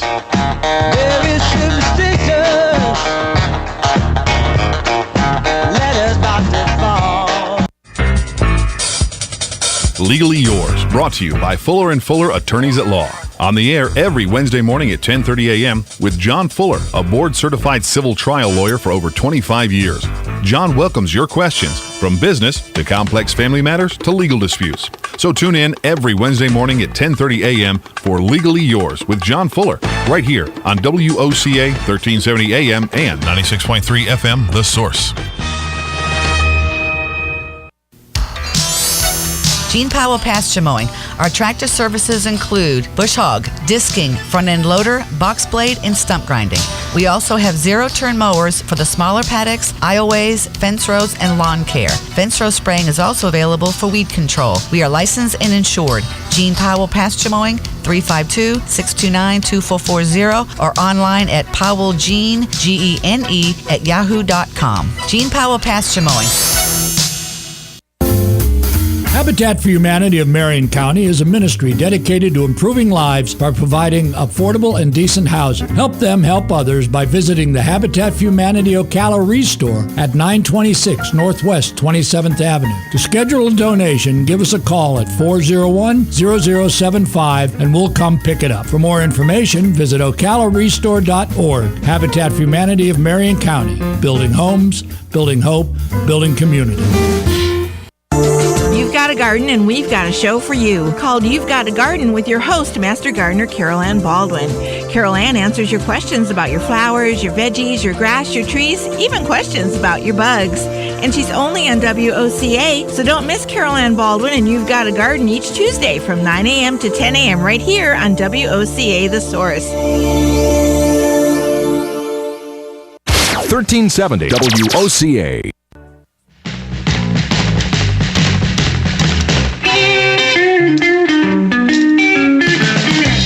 Well, once again, our show brought to you in part by Craftsman, America's most trusted tool brand, made to make. We appreciate them sponsoring our show. And Subaru. Love, it's what makes a Subaru a Subaru. Also thanks to Brembo, the choice of champions, and Bridgestone, who is passionate about making tires you can count on to perform when it matters most. Don't forget, next week we'll be at Amelia Island Concours, Amelia Island, Florida. Dick Messer and myself, and join us there. And then, of course, Barrett Jackson in April 11 through 13, barrettjackson.com. If you want to come out and see us out there, any of those places, we'll be doing a live show. Dick Messer, Steve Nat, Carl Brower, Matthew Valbuena, and Cord Bauer.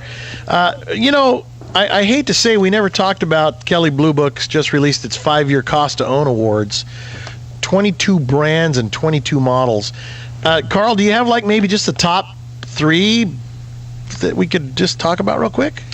Well, let's hit the brands real quick. The volume brand, meaning non-luxury brand, was Mazda, and the luxury brand was Lexus. I was thinking of bringing it up. Now, what are we measuring here? We're measuring 5-year cost to own. So what this is you've already purchased the car. Now, over the next 5 years, you guys probably could guess, what are the things that are going to be the most expensive for you? The biggest one, a lot of people don't ever think about, is depreciation. Yeah. So that's actually the single biggest hit you take is depreciation. There's also insurance, fuel, and maintenance.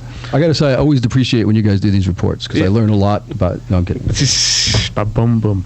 No, so that's what we're looking at. We're looking at those cost factors, so that if you think, well, this car is $18,000 new and this one's $19,000 new, obviously the $18,000 car is a better car. It's like, yeah, well, if that car costs you $5,000 over the first 5 years and the other car cost you $3,000 over the first 5 years, guess which one was actually the better deal car? Well, how about $5,000 the first year? Yeah, actually, yeah. And most of those cars, well, that's the interesting thing is you look at the numbers we've got in here, and even cars in the same segment, very commonly you get a $2,000 to $4,000 spread over a 5-year ownership period. Interesting. And some cars, there's $8,000 to $11,000 spread in the first 5 years of ownership. Now, you tell the average person over 5 years you're going to be spending between $500 and $1,000 more a year because of one car you decided to buy versus the other. That's pretty valuable information. So people go to Kelley Blue Book, they can go to our cost to own page and they see the winners, and they just know, well, if I'm really not worried only about the purchase but the ownership costs, these are the cars that I should. So the deal to do is go to Hertz or Budget Rent a Car and buy one of their cars. No, that would be the worst possible thing you could do. That's the worst thing you can do. Can I ask you a question?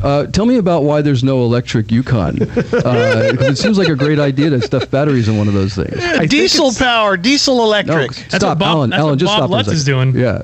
No, I think it's because the people who make vehicles, I think GM and the other car companies would look at the type of people who buy electric vehicles, and they'd say these are the people who usually want a smaller, lighter, car. They don't want to just have a car that's kind to the earth. They want to have a car that broadcasts that it's kind to the earth. And you can't broadcast very effectively that you're kind to the earth if you're driving a 6,000-pound Suburban, even if nobody knows, unfortunately, that it's being powered by a battery. I don't know, dude. If you've ever followed behind any one of those GM hybrid trucks, they have huge hybrid decals on the window, huge hybrid emblems. That's why they did that. And that's why they did that. They put a big billboard. So that's what they would do, is they'd have to paint the thing with hybrid, livery all over. Only deliver them in green or something like that to tell people that's the way they are. I'm not adding to CO2, it was bumper sticker and stuff. It's big, and it's also, thoughtful. And it comes with a really bad, cheesy, personalized plate that says, like, no gas or something. Right. I love Earth. Exactly. Yeah, but would any of you guys drive an electric Suburban? Yeah, I would drive that, absolutely. I would absolutely get one of those. Electric Suburban, if one of the major automakers made a full-size pickup that was all electric, that I could afford, that wasn't a $100,000 conversion vehicle, I would go get that tomorrow. Elon Musk is claiming that's in the pipeline somewhere in his product plan. Why shouldn't it? It seems like it should be. It's 5 to 6 years away. That's the Why? problem. It seems silly. The power plant's there, the batteries are there, just bolt it in. What about this incentive war, real quick? Are we on the verge of an incentive war, Carl? Well, in theory, GM already shot the first salvo across the bow here with this March Madness they're talking about, where everything's going to be supplier pricing. They're talking about a $37,000 Silverado that's going to actually go out the door at $30,000 with all the incentives. Jeez. That's a pretty big discount. Wow. Now, if the cold weather the last 2 months has caused this temporary thing, and we can get through kind of this bubble in the supply line and in the inventories and get back to normal levels, it should be a pretty short-lived issue. But we don't want to go back to the pre-downturn time period where the car companies were just refusing to cut production because they had to pay a certain amount of money no matter whether they were producing cars or not. So they wanted to keep production level, and they just had to force the cars through the system with increasing incentives. That's what destroyed the value of the cars and ultimately was a contributor, not as big as the housing, obviously, but one of the contributors to the whole economic downturn. So, so they're going to sell the cars for less than it costs to produce them, and then GMAC is going to support the financing for less than it costs them to have the money. What could go wrong? And what could go wrong? All right, let me just say, for more information, check out kbb.com. Let me thank my guest real quick. Steve Nat, thanks for sitting in with us today. Appreciate that. Sure. Dick Messer, thank you. Carl Brower, always thanks, fun. buddy. Absolutely. Matthew Valbuena, thank you. Cord Bauer, you guys, it's been a great show. Coming up next on a lot of these same stations, Pop Tech Radio. If you love technology, listen into that. If not, check it out at our website, ernlive.com. Beautiful Moments Party Rentals presents Showcase Under the Stars, a bridal affair to remember. This event has it all. Caterers, photographers, florists, DJs, venues, and more. All gathered in one place and all there to help you plan your special day. Brides, bring your bridesmaids and friends alike. This is the event you don't want to miss. There will be food, fun, trivia games, and prizes with different wedding-themed areas to explore. Tickets are only $10, and Beautiful Moments Party Rentals is donating 100% to the United Way of Marion County. only. Advance tickets can be purchased at Beautiful Moments Party Rentals, 3400 Southwest 60th Avenue in Ocala. Showcase Under the Stars takes place on March 13th from 5 p.m. to 9 p.m. So make plans to be there. Again, that's March 13th at Beautiful Moments Party Rentals from 5 to 9 p.m. If you have any questions, just give them a call. 307-8180. That's 307-8180. And make your plans to attend the Showcase Under the Stars. Showcase Under the Stars. You're listening to WOCA News Talk 1370, Ocala's source for what's happening in today's hottest, up-to-date news and topics.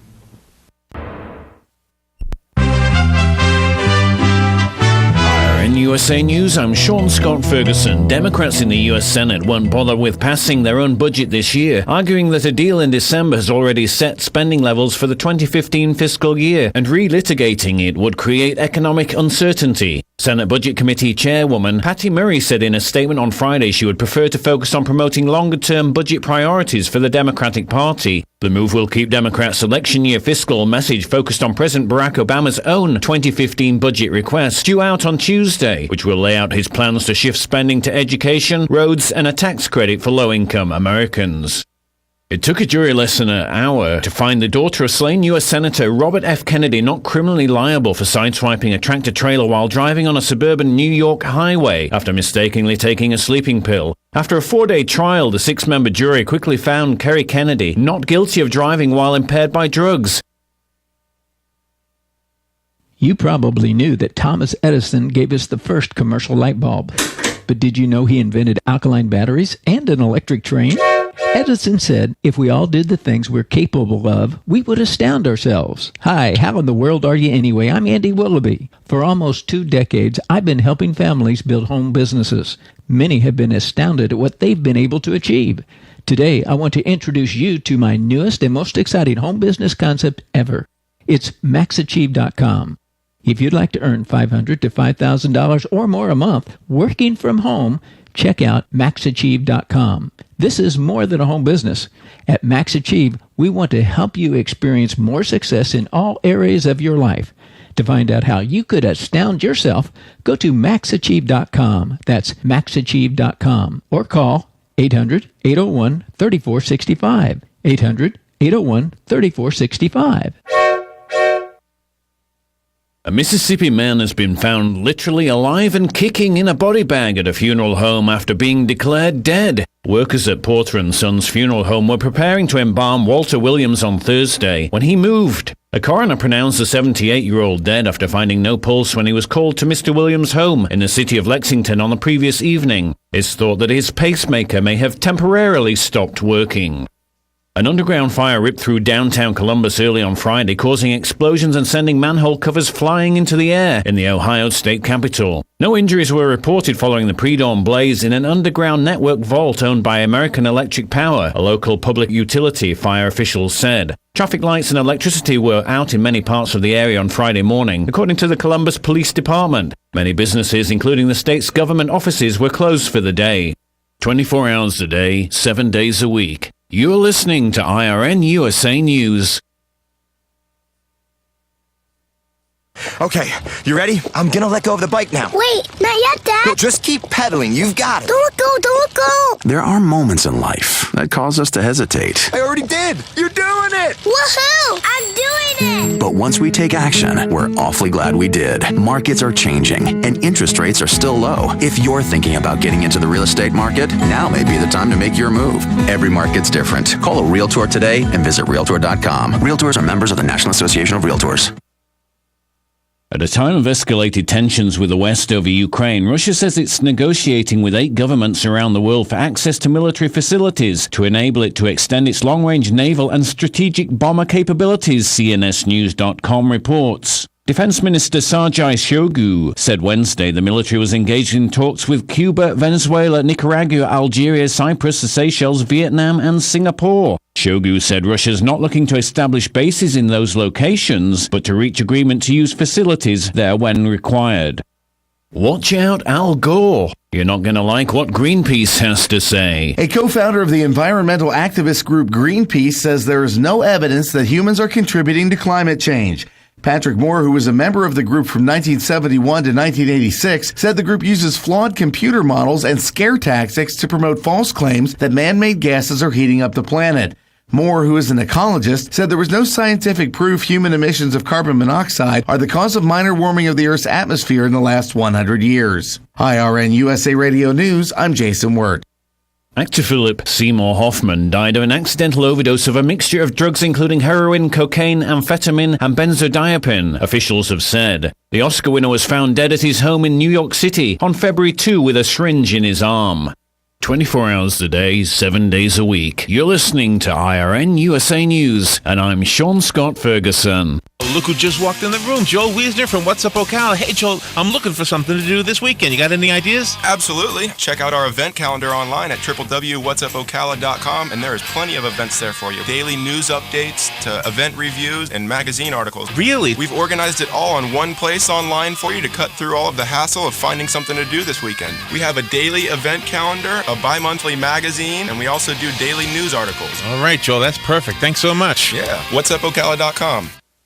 Hi, Robin. You look tired. I am. I've been running all over town. Why? Why not drive? I need to get the stupid document notarized. Well, that's easy. You need personal service. Duh. That's what I've been looking for. You need to go see Mark at the Personal Service Center. He can notarize that for you, make copies, fax it wherever, or send it out in the mail. Heck, he can even scan it and email it for you. Really? Where is he at? 2375 Northeast 25th Avenue, on the corner of Northeast 25th Avenue and 24th Street. You can call him at 789-6683. Personal Service Center. Thanks, Larry. News Talk 1370. WOCA invites you to discover your full business potential.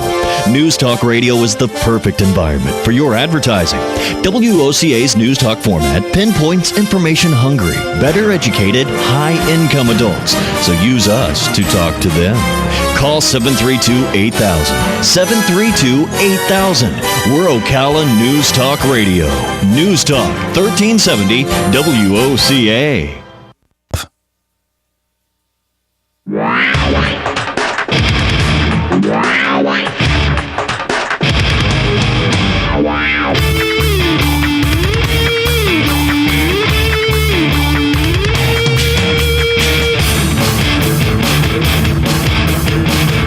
Good day. This is Popular Technology Radio. I'm your host, Mike Kahn. Welcome to the show. Our mission here at Popular Technology Radio, if you're a first-time listener, is to share new technology that makes our lives better, easier, and more interesting.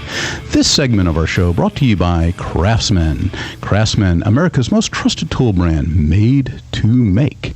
And I am joined now here on the studio and on the line with my co-host, Matt Valbueno, who is Senior Product Planner at Pioneer Electronics, and Sam Bafani. Sam is Executive Director at QuestPoint Analytics, a genius when it comes to technology. How are you guys doing today? I'm doing good.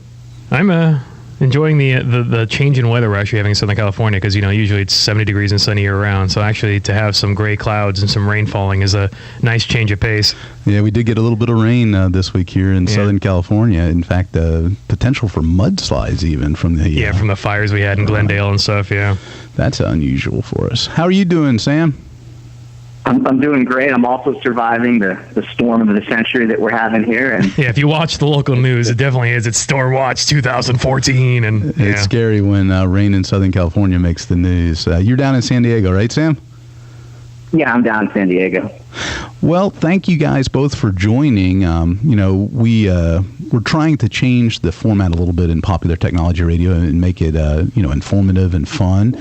And we got some really great feedback. In fact, all of our fans can go to Popular Technology at ERNlive.com, and they can give us feedback on the show. And one fan asked us to try to cover a little bit more at the beginning of the show, news orientation. So we're going to start a new segment with you guys called What's in the News, and what's in the news of the wonderful world of technology this week. So I got on my notes the big news, which we're going to cover in the next segment with our one of our upcoming guests. I'm going to tease it a little bit.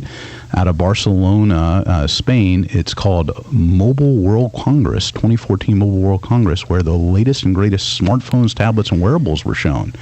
What do you guys think? Anything that you guys saw hearing that you want to make sure that Chris covers when he gets on the line with us? I think the biggest news that, at least that I saw in coverage in terms of from what MWC had, was the Samsung Galaxy S5.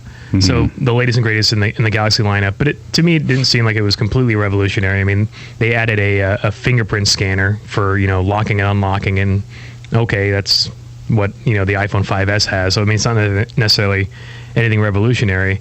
So it was a lot of incremental changes, but it was just interesting seeing how the things that were covered. And a lot of the devices that I found the most interesting were devices that weren't really going to be sold in the U.S. There were devices for emerging markets, lower price handsets, on the Android platform and things like that. But I think it's... But on the wearable side, they did introduce some pretty cool stuff. Samsung introduced something almost looked like a watch. What do they call that? The Gear Fit? The Gear Fit. So last year, they introduced the Galaxy Gear. Mm-hmm. So this year, they dropped the Galaxy name because it's no longer running an Android platform. It's actually running a Tizen platform. And I guess the reason for the switch is for better battery life. So that way, as you wear as a watch, it's not going to die on you in a couple of days. You actually get like 3 to 5 days of battery life out of it. But I don't know. I mean, that whole wearables thing is so emerging. It's hard to see where it's going to go. Let's hear what Chris has to say from the world of MWC. He's probably fighting jet lag. The other big news I saw, there was an interesting story about Mt. Gox embattled Bitcoin exchange. Boy, oh boy, these Bitcoins on the market. Sam, what do you see about those things? This is an exchange that was trading these tokens, electronic tokens, if you were, kind of as an internet exchange currency, and I think it was 750,000 customers for Bitcoins, or they lost 750,000 customer Bitcoins and 100,000 their own exchange, worth between $400 and $500 million. Crazy, huh? It's amazing to think. I mean, it's the Wild West out there when it comes to Bitcoin. And Mt. Gox was actually one of the, I think it was the biggest exchange at one point. And for those guys to lose literally $500 million in real value of Bitcoins, it's interesting because this whole notion of electronic currency is we were talking about digital fitness devices before. Digital fitness devices are light years ahead of where we are with electronic exchange. And one of the things that I think you're going to see happen is you're going to see this stuff shake out, and it seems like there's a lot of venture money in it. A lot of people believe in it. But, it really is like the Wild Wild West. I mean, basically what happened was a bank robbery. Right. So we're coming up on a break here, guys. When we get back from the break, I want to continue this discussion that we're getting into about the Wild Wild West of technology, and also want to tee up some news from Facebook this week. This is your host, Mike Kahn, Popular Technology Radio, with Matt and Sam. We'll be right back after the break.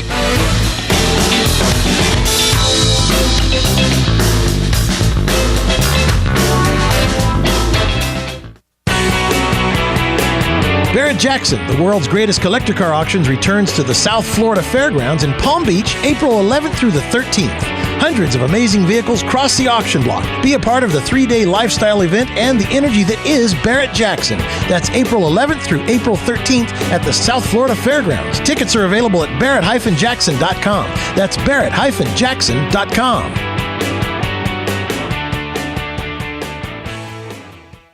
There's an estimated 50 million tickets written each year, and with around 100,000 radar guns in use and another 35,000 laser guns out there, chances are good you'll be a target. What can you do about it? Get a good radar detector. In a recent survey, the leading brand of choice was Escort. 95% surveyed said the most important factor was range of signal or advanced warning. And yes, detectors are legal in all states except Virginia. Escort's new Passport 9500 CI is the Mac Daddy when it comes to long-range warning. Check out escortradar.com. It's been said you have to cross an ocean to find a quality vehicle. But with our Chrysler 200 sedan and Chrysler 300 being 2013 IIHS top safety picks, and Town & Country being the highest-ranked minivan in initial quality by J.D. Power, we'll acknowledge that the bar may have been set over there. But when it comes to raising it, we'll take it from here.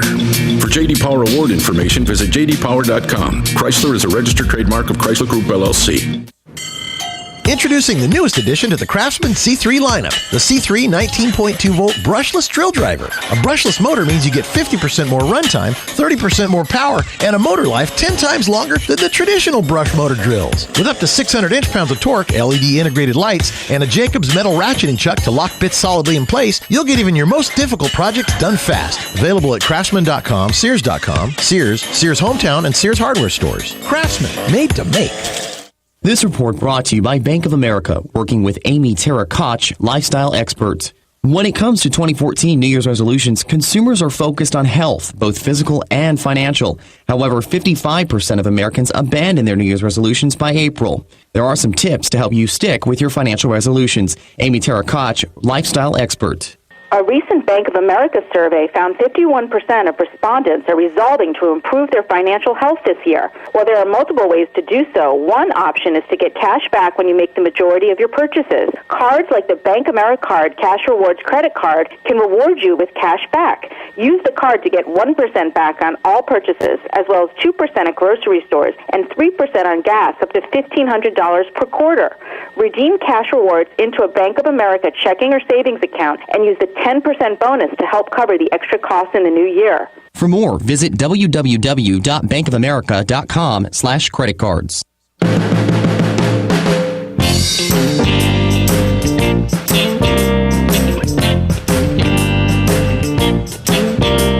This is Mike Kahn, your host of Popular Technology Radio, welcoming you back. And I'm here joined with Matt Valbueno, Senior Product Planner for Pioneer Electronics, and Sam Bhavnani, who is the Executive Director for QuestPoint Analytics technology research firm. And just before the break, we were talking about this new strange currency called Bitcoin. And Sam, you had a thought that you wanted to follow up on with Mt. Gox embattled Bitcoin exchange going on right now in Asia. Yeah, just one last thought on that really is, I think as a mainstream consumer, what you want to do is you want to take a wait-and-see approach here. Let the folks with the high-risk tolerance really get in there and figure this out, and then once all the kinks have been worked out, that's going to be the time for you to invest. I mean, the concept was pretty cool. If you go online, you research a little bit about what the heck a Bitcoin is. The theory was to try to find a currency, if you will, that you could exchange that wasn't tied directly into international monetary funds, that was something that you could trade online. There wasn't a lot of oversight. Oversight tends to cause people to call high exchange rates when you transfer with banks. So the theory was kind of neat, but by the same token, I think Sam or Matt, you were saying it's kind of the wild, wild west. It's, buyer beware. It's risky out there.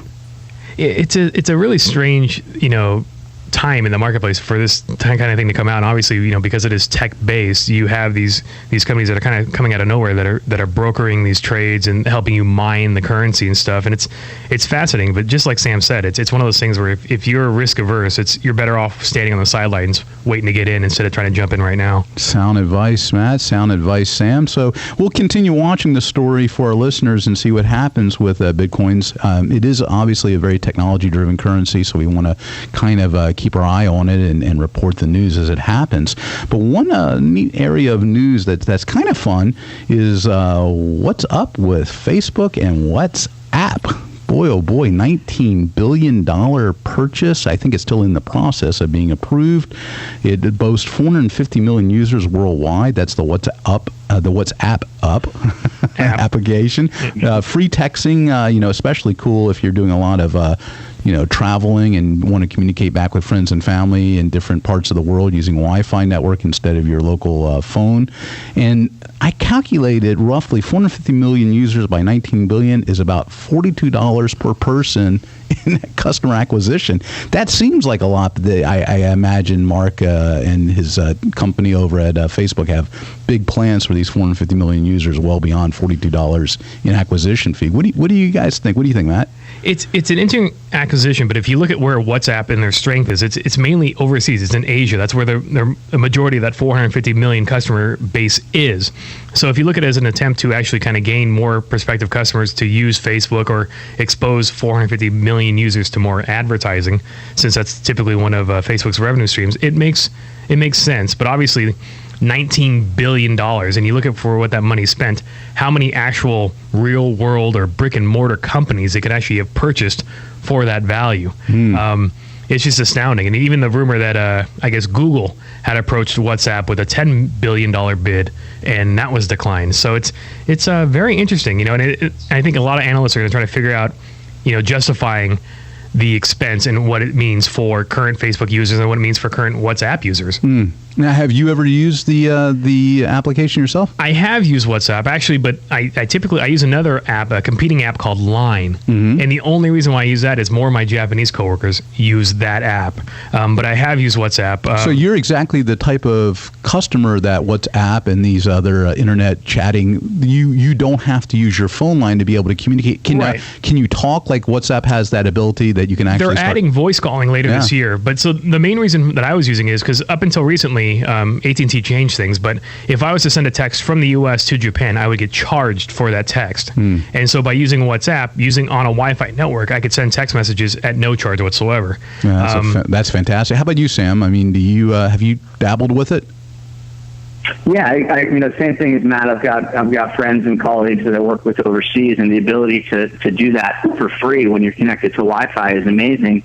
And the other aspect, so you have obviously a text message, but you also have photo and video, which you can share, which is obviously a very bandwidth-heavy thing and more expensive than a text message.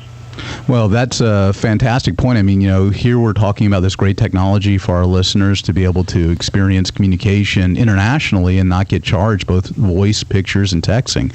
So, guys, I wanted to thank you again for joining us in the news. We're going to be closing out this segment, and coming back, we're going to be introducing Chris Shute from International Data Corporation to cover Mobile World Congress. Stick around if you can. Mike Kahn, Popular Technology Radio, your host.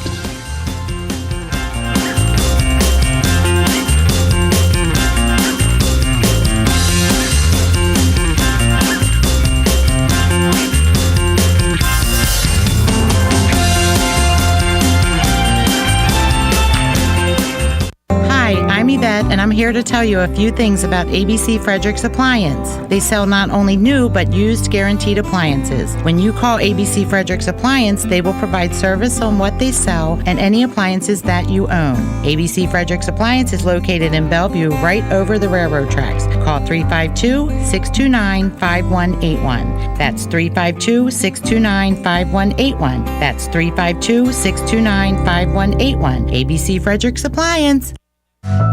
Hi, Danny Warfel here. Get moving with Florida Credit Union's fast and easy loan approval process.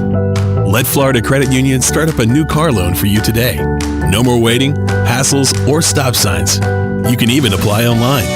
With a strong financial team behind you, you can enjoy great rates and fast approvals. It's all about personalized service and a streamlined process. Florida Credit Union, connecting your money to your life.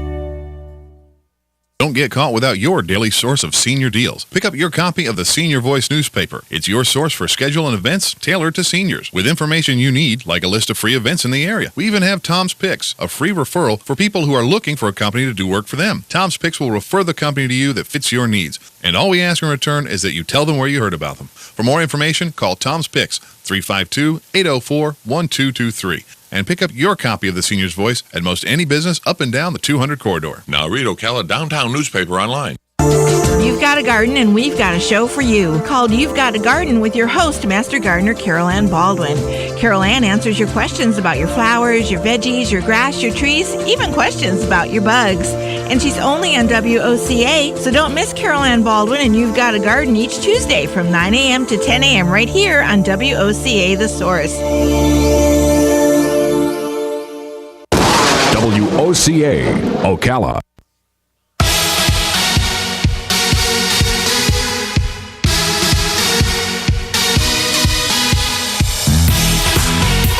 This is your host of Popular Technology Radio, Mike Kahn, and this portion of our program brought to you by Bridgestone. Bridgestone, passionate about making tires you can count on to perform when it matters most. And continuing our conversation about cool technology, I've got in the studio here Matt Valbueno, who is Senior Product Planner for Pioneer Electronics, and Sam Bafani, who is Executive Director for Quest Point Analytics. And speaking of analytics, I'm welcoming into our show Mr. Chris Shute, a longtime friend. Chris Shute is with International Data Corporation. He is the director at IDC, Mobility and Imaging Technologies. How are you, Chris? I'm doing really great, Mike. It's great to hear your voice. Haven't heard it in quite some time. Well, I think this week you were over at a small little shindig about mobile technology called Mobile World Congress in Barcelona, Spain. Tell us a little bit about what Mobile World Congress is all about. Is it political? Pretty. Only if you're really into mobility. So, Mobile World Congress has evolved over the years from was essentially more of a show about networking and telecom and wireless standards to become really the be-all, end-all global trade show for anything that has to do with mobility. So, I think there were over 85,000 attendees, which I think was a record, and close to 2,000 exhibitors spread across not just one entire facility, but also now they're using an adjacent facility next door. So the show's really expanded a lot and quickly over the years, particularly in the last couple years, largely due to the fact that you have so many vendors and service providers understand that if they're not in the mobile conversation, they're going to quickly lose relevance. Now, when we talk about mobile, Chris, how do we define mobile? We're talking about all things technology and electronics. We're talking about the hardware of a smartphone, wearables, anything from Google Glass to Fitbit. We're also talking about applications. I don't know if you caught any of the conversation. We were just talking about the WhatsApp acquisition by Facebook. What is covered at MWC? All of the above and more? It is. I mean, it's really about everything from the latest smartphones and tablets to these new emerging categories. I mean, you mentioned Fitbit, which frankly wouldn't even exist if we didn't have a mobile consumer ecosystem driven by frankly Apple and Google, all the way to service providers that provide billing services for operators, for small medium businesses or enterprise mobility, security. SAP was there, IBM was there. So really, it really is a be-all, end-all show that's driven specifically by mobility across, frankly, every industry imaginable. So we got to ask, Matt and Sam and I were just, drooling at looking at all the really cool technology, and you were, so gracious to come on the show and be our mobile expert and tell us, what did you see that just were showstoppers that blew you away? Because we're all dying. Well, one of the things that we've noticed over the years, and I'm sure your other guests would agree to this, is the fact that, you can essentially, through contract manufacturing and the ability to access, a variety of developer talent, create new experiences as a small startup. And some of the things that I saw at the show that were really interesting came from both that angle as well as from more established players. So, from the former angle, what we saw were, sort of new companies emerge to sort of take on the Apples and the Samsungs and the device side. And two that come to mind, one is a Russian company called Yotaphone. And actually they have a very interesting handset, which is, sort of looks like every other handset, but it has an e-ink display on the I heard about that. It's got two displays. Quite large, yeah. So what does e-ink mean for our listeners that may not be familiar with it? Well, e-ink is the technology that's behind, the Kindle e-readers and a lot of other e-reader products, and it's the display technology, which is very easy on the eyes, and it just has a lot of properties that LCDs or some other technologies sort of struggle with, which is being able to read in low light, power consumption, and the like. So this promises to be easier to read, as well as the battery, which I think everybody dreads, if their smartphone dies on them because they use it all the time. So this should be easier in the long run for people who use power users of smartphones. Well, that's right, but I would also mention that, when you add a new feature like that, you enable a whole new set of experiences. One of the other things we saw is this notion of adding new types of sensors to traditional mobile devices, and Samsung introduced its brand new Galaxy S5. Mm-hmm. And the interesting thing about that product was the fact that not only does it hook into a whole new line of wearable Galaxy Gear, smart watches and wristbands from Samsung, but it also contains a both a fingerprint scanner or scanning technology, I should say, and a heart rate monitor that you can, literally it's a sensor on the back that you can use to monitor your heart rate. And Samsung's often been accused of sort of throwing everything but the kitchen sink into their handsets, but at the same time, if you're not willing to take risks when you're innovating, then frankly you're not really innovating. Oh, that's really cool. So Samsung and the Yoda phone were two things that you saw that really blew you away. I really enjoyed their products. I think Yoda phone just sounds so funny to me. I think a little guy in Star Wars, but that technology sounds cool. I am going to step away in just a moment. We're going to take a quick break, Chris, and when we get back, I do want to talk more to you about some of the cooler technologies out there. I heard about these things, the gloves from Fujitsu, and maybe you can touch on the black phone for those of us who want to keep our conversations private. This is Mike Kahn, your host of Popular Technology Radio. We'll be right back after this short commercial pause.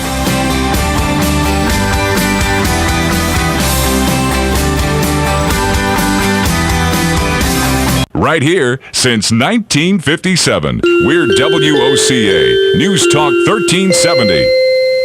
WOCA. The sound of the bat cracking, the crowd cheering, the smell of overpriced but tasty hot dogs, the memories that will last a lifetime of your first baseball game with little Johnny. Your team wins. It was a great night until you get home. It's 9 p.m. and your wife says you have no water. We have no water. What do you do? What do you do? Rule number 1, don't panic. Remain calm. Okay, that's 2 rules. We don't have time for jokes, funny man. Okay, think back. On the way home, you heard a radio commercial. Mike's Got Plumbing. If water runs through it, we do it. Eureka. You saved the day. You remembered that Mike Scott Plumbing doesn't charge extra for nights, weekends, or holidays. You are a genius. Hey, Mr. Genius, did you remember the phone number? Of course you did. Remember, you're a genius. 352-237-2888. Because at Mike Scott Plumbing, if water runs through it, we do it. Even if water's not running through it at this particular moment. Mike Scott Plumbing. Your home is safe, or is it? AA Lock, Dock, and Security. The name has been a staple in Ocala since 1985. Do you have the right equipment in place to have peace of mind when you are at home or away? AA Lock, Dock, and Security has the right people to install and monitor your home or business. Call today for a free on-site security analysis. Call 867-1965. AA Lock, Dock, and Security, 219 Northwest 10th Street, 867-1965. Hey, you guys, this is Lou, and if you don't want to be a dirty little bird sitting on the curb eating dirty white wines, you better head on down to Dairy Queen Silver Springs. They got the best, the juiciest, tastiest char-grilled hot dogs, burgers, solid filet of fish and chicken, and 90% fat-free pulled pork barbecue. That's a little sweet and a little spicy. You know, Dairy Queen doesn't use processed and formed junk like the competition. So come on down to Dairy Queen Silver Springs, home of the real $5 lunch. This is a public notice. Local residents can now save thousands of dollars on their next car, truck, or SUV. It's not a tent sale, because no tent is big enough to hold this many cars. It's OcalaForSale.com. Say goodbye to sticker shock. OcalaForSale.com has thousands of vehicles with no stickers at all. But hurry, don't walk, don't run. Just sit down and log on to OcalaForSale.com. Prices and inventory change daily. Offer does not include dealer upcharge. Undercutting, less-proofing, factory surcharge, or delivery fee. See website for details. Hi, I'm Yvette, and I'm here to tell you a few things about ABC Frederick's Appliance. They sell not only new, but used guaranteed appliances. When you call ABC Frederick's Appliance, they will provide service on what they sell and any appliances that you own. ABC Frederick's Appliance is located in Bellevue, right over the railroad tracks. Call 352-629-5181. That's 352-629-5181. That's 352-629-5181. ABC Frederick's Appliance.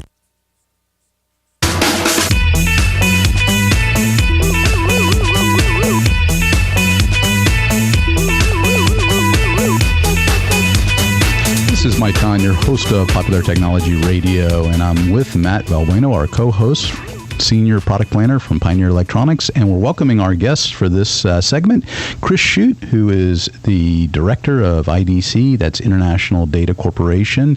They do mobility analytics and imaging analytics. And Chris, you just got back from MWC, Mobile World Congress from Spain. And before the break, we were talking about some cool technology, and one of the phones that Matt and I were talking about over the break, Boeing, who you really don't think much in the way of phones, more about aircraft, has come up with this thing called the Black Phone. And I think a couple of companies maybe are introducing this kind of encrypted technology telephones. Did you see any of those? Well, it's interesting you should say that, because one of the trends industry analysts are seeing is the fact that from a hardware perspective, the mobile phone or the tablet, because it's such a popular consumer device, is really becoming a platform for adding features that used to be, perhaps just considered part of a standalone industry. So you bring up a really great point, which is the notion of security and privacy, such as smart cards that if you work for a large company, say a Sony, for instance, the way to access a building would be through a smart card, and or a hotel, you get a smart card to be able to get into your room.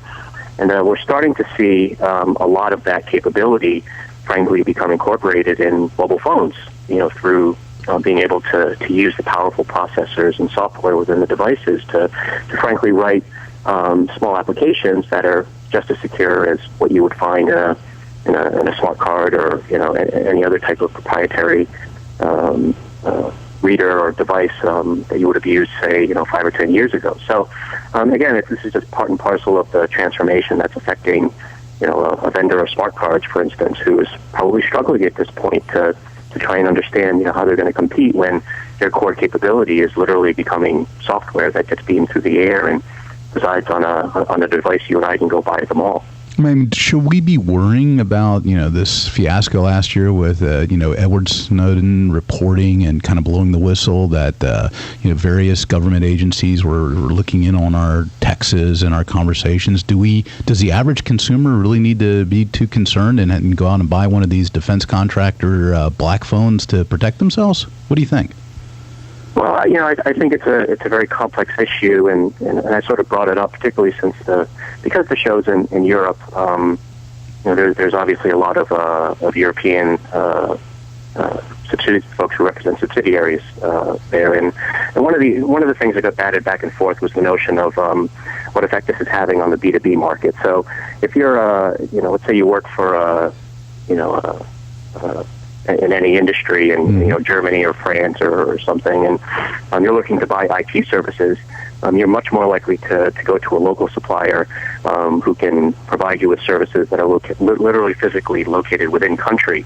They may be cloud services or software, but the notion is that we want to deal with local vendors who sort of keep the United States at an arm's length, and that extends to everything from delivering, online storage to application writing, even to that level. So I think the Snowden thing still has a ways to play itself out. But there's definitely, this feeling in the air that, certain things have to be more local, which sort of flies in the face of the globalization trend we've sort of been brought up on for the past few years. Hey, Matt, did you have a follow-up on that one? It's a slippery slope, I guess, with the whole NSA eavesdropping thing, because it's like, you have people that are trying to rationalize this thing. Okay, if you don't do anything bad, you shouldn't have anything to worry about. But the issue is they shouldn't really be snooping for everything in the first place.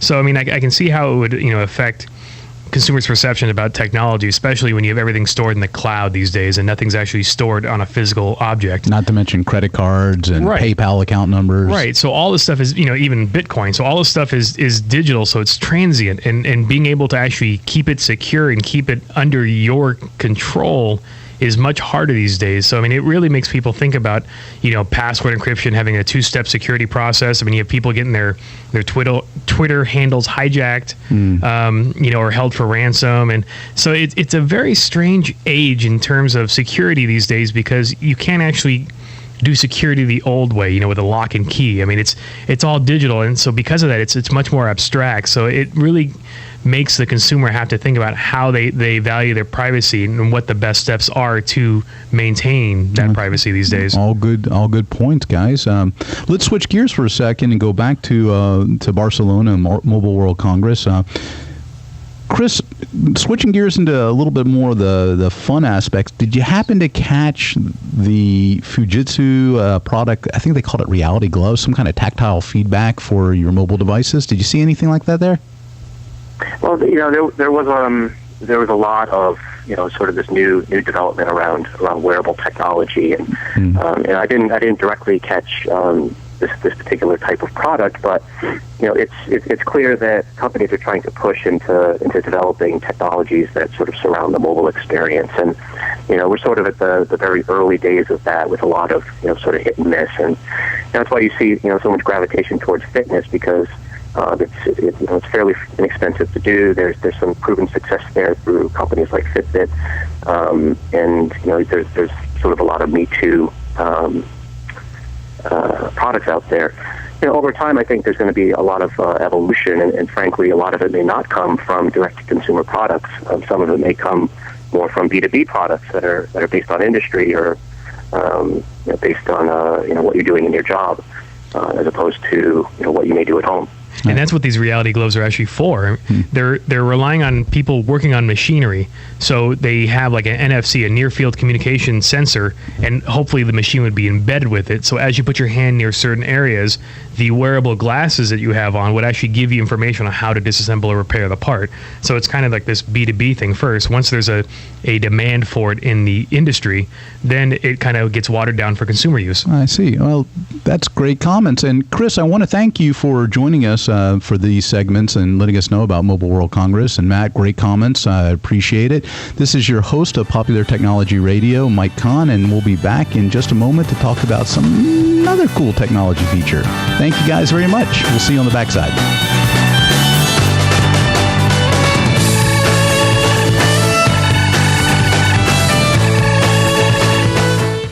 Conquer the cold with Bridgestone Blizzak winter tires. Buy a set of 4 now, and if you correctly guess the temp when the puck drops at the 2014 Bridgestone NHL Winter Classic, you can win your tires. Up to 2,000 guaranteed winners as selected by drawing. Learn more at conquerthecold.com. Odds of winning depends on number of entries and correct guesses. Valid 10/15/13 to 11/30/13. No purchase necessary for temperature gas. Tire reimbursement $720 from prepaid card. Prepaid card issued by Metabank, member FDIC. Expiration applies. Subject to official rules at conquerthecold.com. NHL and the NHL Winter Classic are registered trademarks of the National Hockey League. All rights reserved.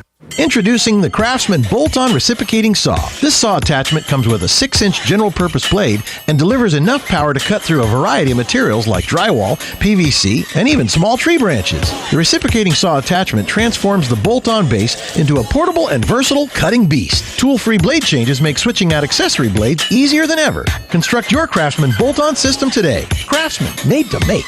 Available at craftsman.com, Sears, Sears.com, Sears Hometown, and Sears Hardware stores.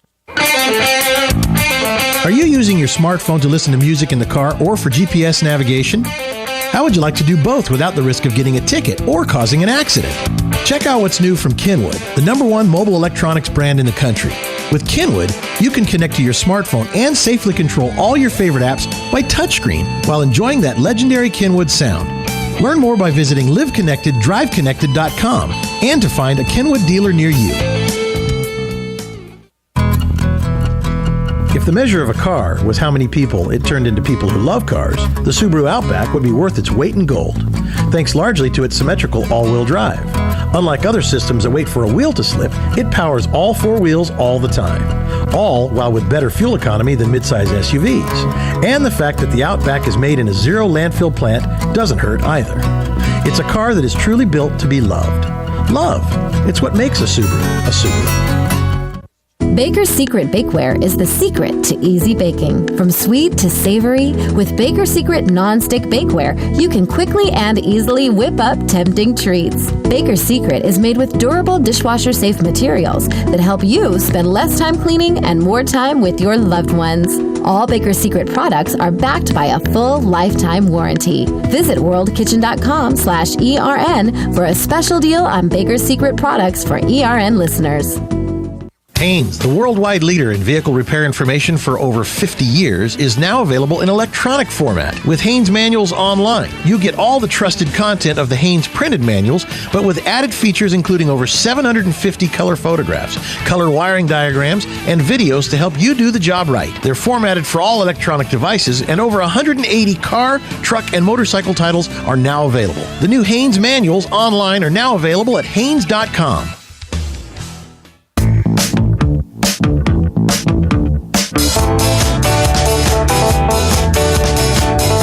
This is your host of Popular Technology Radio, Mike Kahn, and I'm joined here in the studios by Matt Valbuena. Matt is the Senior Product Planner for Pioneer Electronics. This portion of our show brought to you by Escort Radar Detectors. Hit the road fully equipped. Visit escortradar.com. And joining us now is Will Grayland, CEO and founder of LoopPay, LoopPay.com. Welcome to the show, Will. Sorry about that. Welcome to the show, problem. Will. How are you doing today?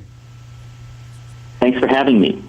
So I don't know if you caught any of the last segment where we were just talking about cool mobile devices and coming out of Mobile World Congress in Barcelona this last week. And we would love to hear a little bit about Loop Wallet, which is definitely Loop Pay and Loop Wallet are definitely mobile products that make our lives better. Oh, thanks. I just came back from Barcelona myself, and I'll tell you a little bit about Loop Wallet. And what's interesting about Loop is that it is the first mobile wallet app that lets you store and organize all your cards, whether it's payment cards, gift cards, loyalty cards, ID, membership cards, and lets you securely store them and organize them with your phone. But most importantly, this is the only solution in the world today that allows you to use these cards with a device. It's called an accessory device that's a companion to the Loop Wallet, and eventually it'll be built into the phone as well to have this Loop technology to allow you to use it in just about any place that you can swipe your card. So what you're describing, Will, is enabling the technology on the smartphone, and I think particularly at this moment, iPhones for Loop Pay right now. Android may be coming out in the future, but I'm looking at your website right now, which is looppay.com, and it basically, if you follow the path of where your company's heading, everything's going to be in my smartphone. I can leave my wallet at home. Yeah, that's the whole idea. And the whole idea is to rely on the plastic cards less and less, and rely on those leather pieces of wallet that holds the plastic less and less. Why can't we utilize these supercomputers that we're carrying around to allow us to store all those credentials and pay with them? Now, I don't know about you. It sounds, Will, maybe there was some personal insight here that happened to you as a young man. I think I read that you went to MIT. Maybe you lost your wallet. I know I've lost my wallet before. My heart stops. I get that cold sweat. Matt, I don't know if you've ever lost a wallet. No, but I lose my phone. I have the same cold sweat feeling. You know, you need the wallet to find your phone. My wallet's empty. I mean, it's got receipts and maybe like 2 credit cards in there. That's it. But my phone has all my contacts, my pictures. Oh my goodness. So what was your inspiration about this, Will? Because I know I've lost my wallet before. Yeah. So I've actually been passionate about mobile since my grad school days in the late 90s. And after several companies in the mobile space, I've been in the payment space, in fact, for about the last 12 years. Well, what after I just sold my last company, which was a mobile payment company that allows you to turn your cell phones into POS devices, I thought to myself, why haven't somebody come up with a solution that lets us to have a real mobile wallet that works? And as it turns out, being in the payment industry, we found out that it's very, very difficult to have the phone actually talk with the point-of-sale devices that are in merchant point stores. Of sale or POS, so you're talking about things like the little cubes with taxi drivers where you swipe your credit card through to make a payment, or you're at a festival and you buy something. People can turn their telephone basically into a cash register in a bank. So you're that's what I used to do. You're flipping that's it the around. Company that I was at called Roam Data, and it was acquired by another company, the number one point-of-sale manufacturer. But the point-of-sale manufacturers goes beyond the mobile types that you just described. But everywhere you go, from Walmart to Target to the restaurants that you go to eat dinner, And just about everywhere there is a card reader, a swiper, their point-of-sale device. Now, it turns out that those point-of-sale devices, there are more than 10 million devices here in the United States, and worldwide there's close to 100 million devices, and those are continuing to grow. So all of them have a point-of-sale mag stripe reader to read your plastic card. However, how do you have your phone talk with these devices? That's the big challenge. And everybody has been trying to go in that direction, including Google Wallet and PayPal and ISIS and Square and everybody who wants to either use a wireless transmission, they call it NFC, near field communication, or some people are saying, hey, why not use barcodes? Every phone has a barcode capability to display it. So, well, as it turns out, I think we may have just lost Will while our technicians are trying to grab him back. I'll explain for our listeners a little bit about what this is, and I know our team at Radio America is trying to get Will back on the line. So Loop Pay is an accessory for your iPhone that plugs into the top of your iPhone in the headphone jack and allows you to load in all of your gift cards, your credit cards, your ID information, and basically use your iPhone as a means to communicate with vendors, which is really cool. Right. So basically that little dongle that plugs in, doesn't it house the little fob itself? So the fob is removable from that housing. So it's basically like transferring all your magnetic stripe information onto a RFID tag, that NFC tag. And then once you're done with it, you can take it out of your phone, and that tag has all your contact information. And if you go to a lot of cash registers these days, you see a lot of those little areas where on the bottom of the card reader you can actually touch your card. Right. That's right. And so basically you would take the fob and you just touch it right there. So we got Will back on the line. Matt and I were just talking and describing for our listeners what the Loop Pay fob and wallet looks like. So we're going to just jump back to you for a brief moment, then we're going to take a pause here, Will. But can you describe for us, you don't have to swipe your credit cards with your device. You've actually got it so that it works. Even if it's a swipe device, it will electronically touch and work with any card swipe, right? Yeah. In fact, more than 90% of cards swipe. That's amazing. And it's not necessarily using near field, or it is using NFC? Okay, so we lost Will again, but I think that was one of the things that I was reading about on his website. This is Mike Kahn with Popular Technology Radio. When we get back from the break, we'll have Will back with us, and we'll find out exactly what that means.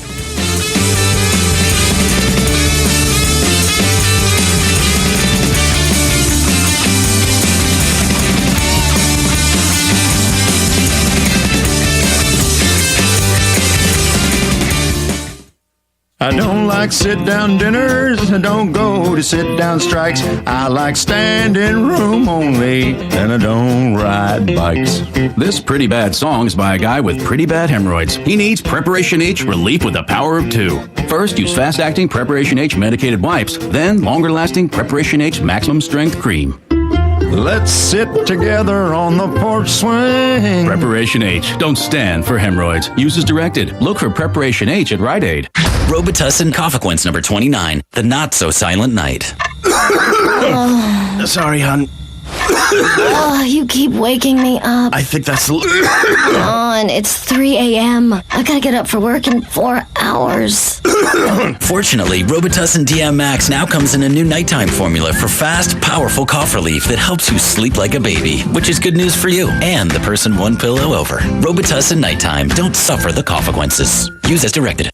They say every healthy relationship should have a balance of predictability and spontaneity. In fact, it is that assurance of security that makes the spontaneous possible. Your relationship with your car should be a little like that too. With our new industry-leading unlimited mileage warranty, your certified pre-owned Mercedes-Benz instills a sense of confidence. You drive away knowing that you can keep driving for up to 3 years and never have to worry about the miles.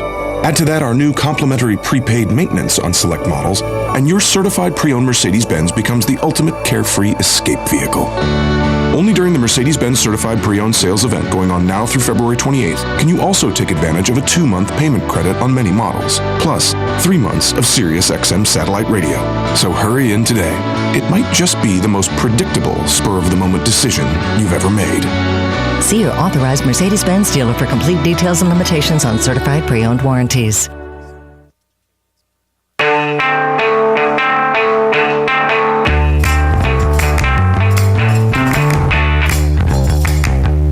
This is your host of Popular Technology Radio, Mike Kahn, and I'm joined here in the studios by my co-host, Matt Valbueno, Senior Product Planner for Pioneer Electronics. And joining us on the line, we got Will Grayland back, the CEO and founder of LoopPay, LoopPay.com.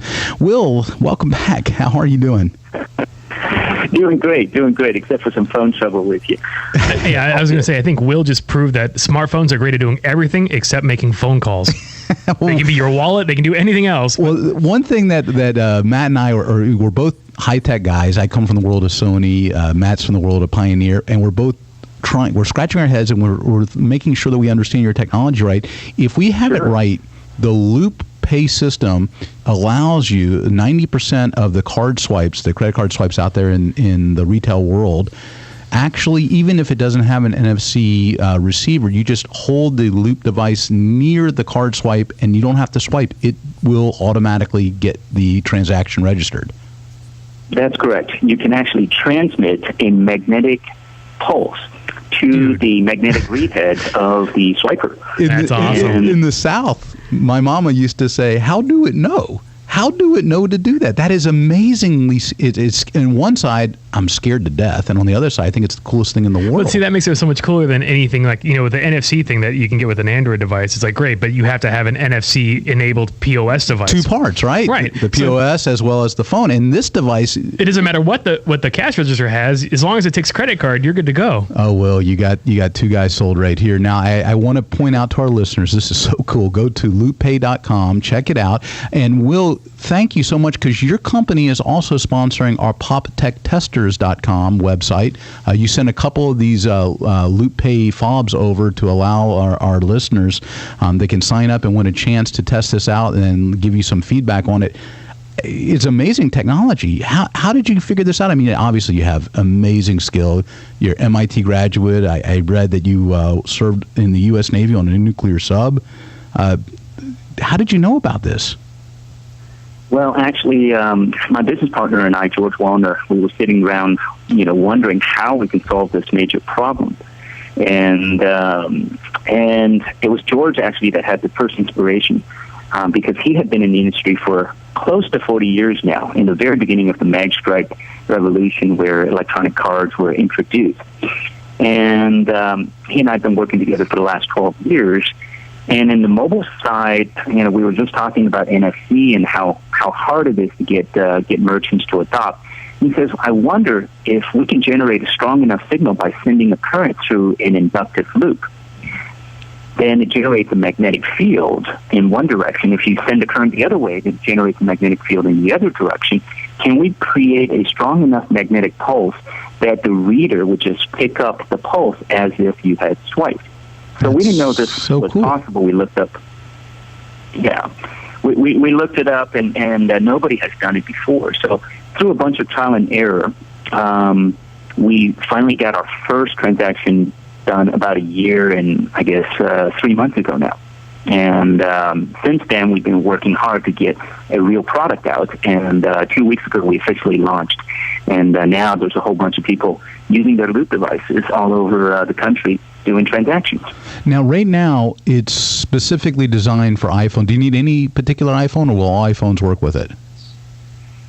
Just about any iPhone will work with it. iPhone 4, 4S, 5, 5S. And we're working on the Android version right now. We're in alpha testing. And hopefully by the end of next month or early the month after that, in April, we should be done with beta testing. And put me on that short list, because I'm definitely an Android guy. I think Matt, are you an Android guy, or you're an Apple guy? I'm an Apple guy. Okay, we'll definitely get you on the PopTechTesters.com beta test and let you get one of these hot new 2-week-old LoopPay. Makes me want to run out and spend some money just to see how it works. I think it's fantastic. It's been a lot of fun. We've had a bunch of reviews, and I was flying back from Barcelona on Lufthansa, and I was flipping through USA Today on Thursday as I was flying back, And bam, there it was. Ed Begg was reviewing it on the tech section, and we're starting to get a lot of coverage, and people are loving it. Well, congratulations for our listeners again. This is Will Grayland, CEO and founder of LoopPay, LoopPay.com. Go on the website, check it out. Go to PopTechTesters.com, sign up to become a beta tester for LoopPay. It just launched. It's $39. It's available in the U.S. for iPhones. This is Mike Kahn, your host of Popular Technology Radio, asking you to hang on a little bit, and we'll be right back after this break.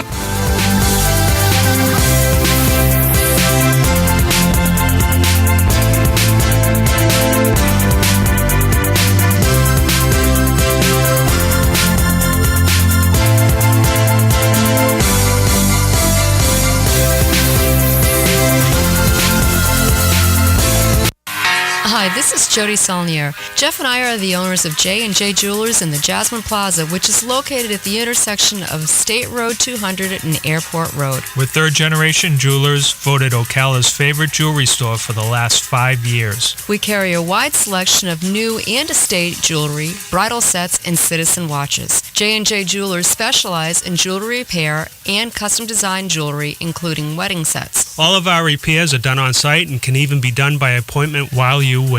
J&J Jewelers is open Tuesday through Friday, 10 a.m. to 5 p.m., Saturday, 10 to 2, and closed on Sunday and Monday. Stop by today or visit our website at jandjjewelersocala.com or call 352-401-0001. You'll remember our custom design made for you by us at J&J Jewelers. Proud to be made in America. You're listening to WOCA News Talk 1370, Ocala's source for what's happening in today's hottest, up-to-date news and topics.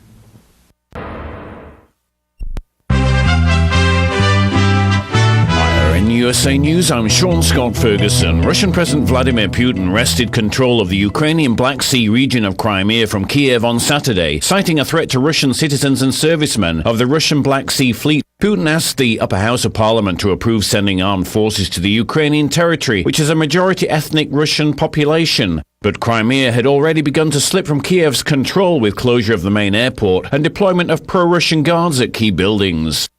Since California's been in the middle of its worst drought in 100 years, it would seem that the sight of rain would be good news. But in Glendora and other towns in Los Angeles County, it wasn't. The rain has been much needed, but this deluge coming down at more than an inch an hour at times has landed on bone-dry hills scorched by recent wildfires. With little vegetation left to stop them, walls of water have gushed into valleys below. They've spewed mud of debris into quiet residential streets, turning them into thick brown creeks.